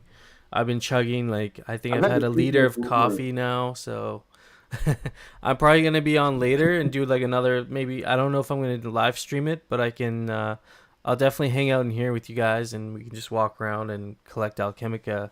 That's kind of what we created the raid chat for. So if you're just in the Gotchiverse, you want to hang out, I'm gonna try and be in here as much as I can, and we could just like shoot the shit, talk a little bit, and yeah, it was a good discussion today. I probably learned like 20 different things just listening to Master Yang talking about stuff, and I'm sure we had a lot of listeners probably listening in who probably learned stuff too. So yeah, it's good. I'll do this a lot more often, and maybe we'll open some portals or something next time. That'd be kind of cool.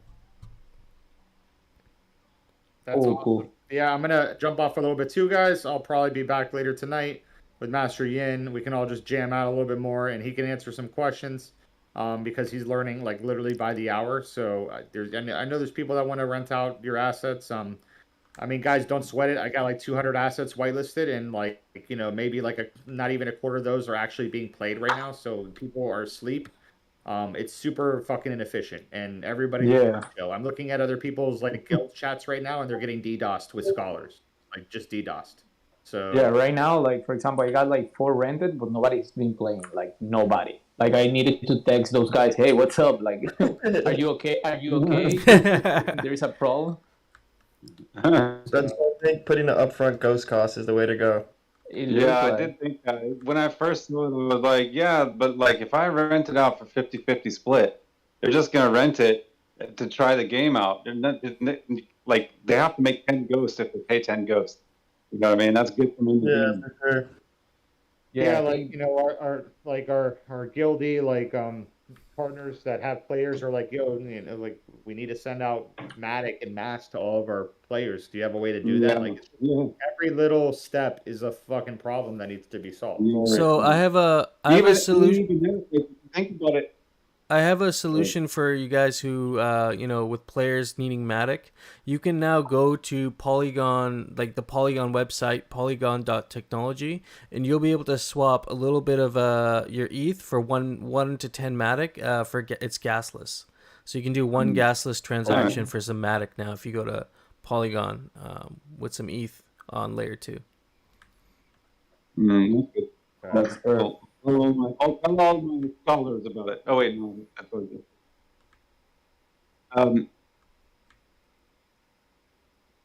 is. Yo, Keck is so rare. I haven't seen Keck in like 30 minutes. Yeah, it's Yeah, just wait for the hour. The hour, like I start like looking at, well, the maximum that I can see is like those like 5K, but oh, there is one. Set a timer for every hour, guys. Oh, I'll be I got back. 1K. I'll be back, and it was fun hanging out with everybody. I'm sure I'll see you guys later, right? So you'll be around. Yeah. All right, later. See you, friends. Super. Bye. There's also the consideration of like, so we are renting possibly to people who, to whom $20 is a lot of money. So, like, like if you rent it out for 1 to 5 to 5 medic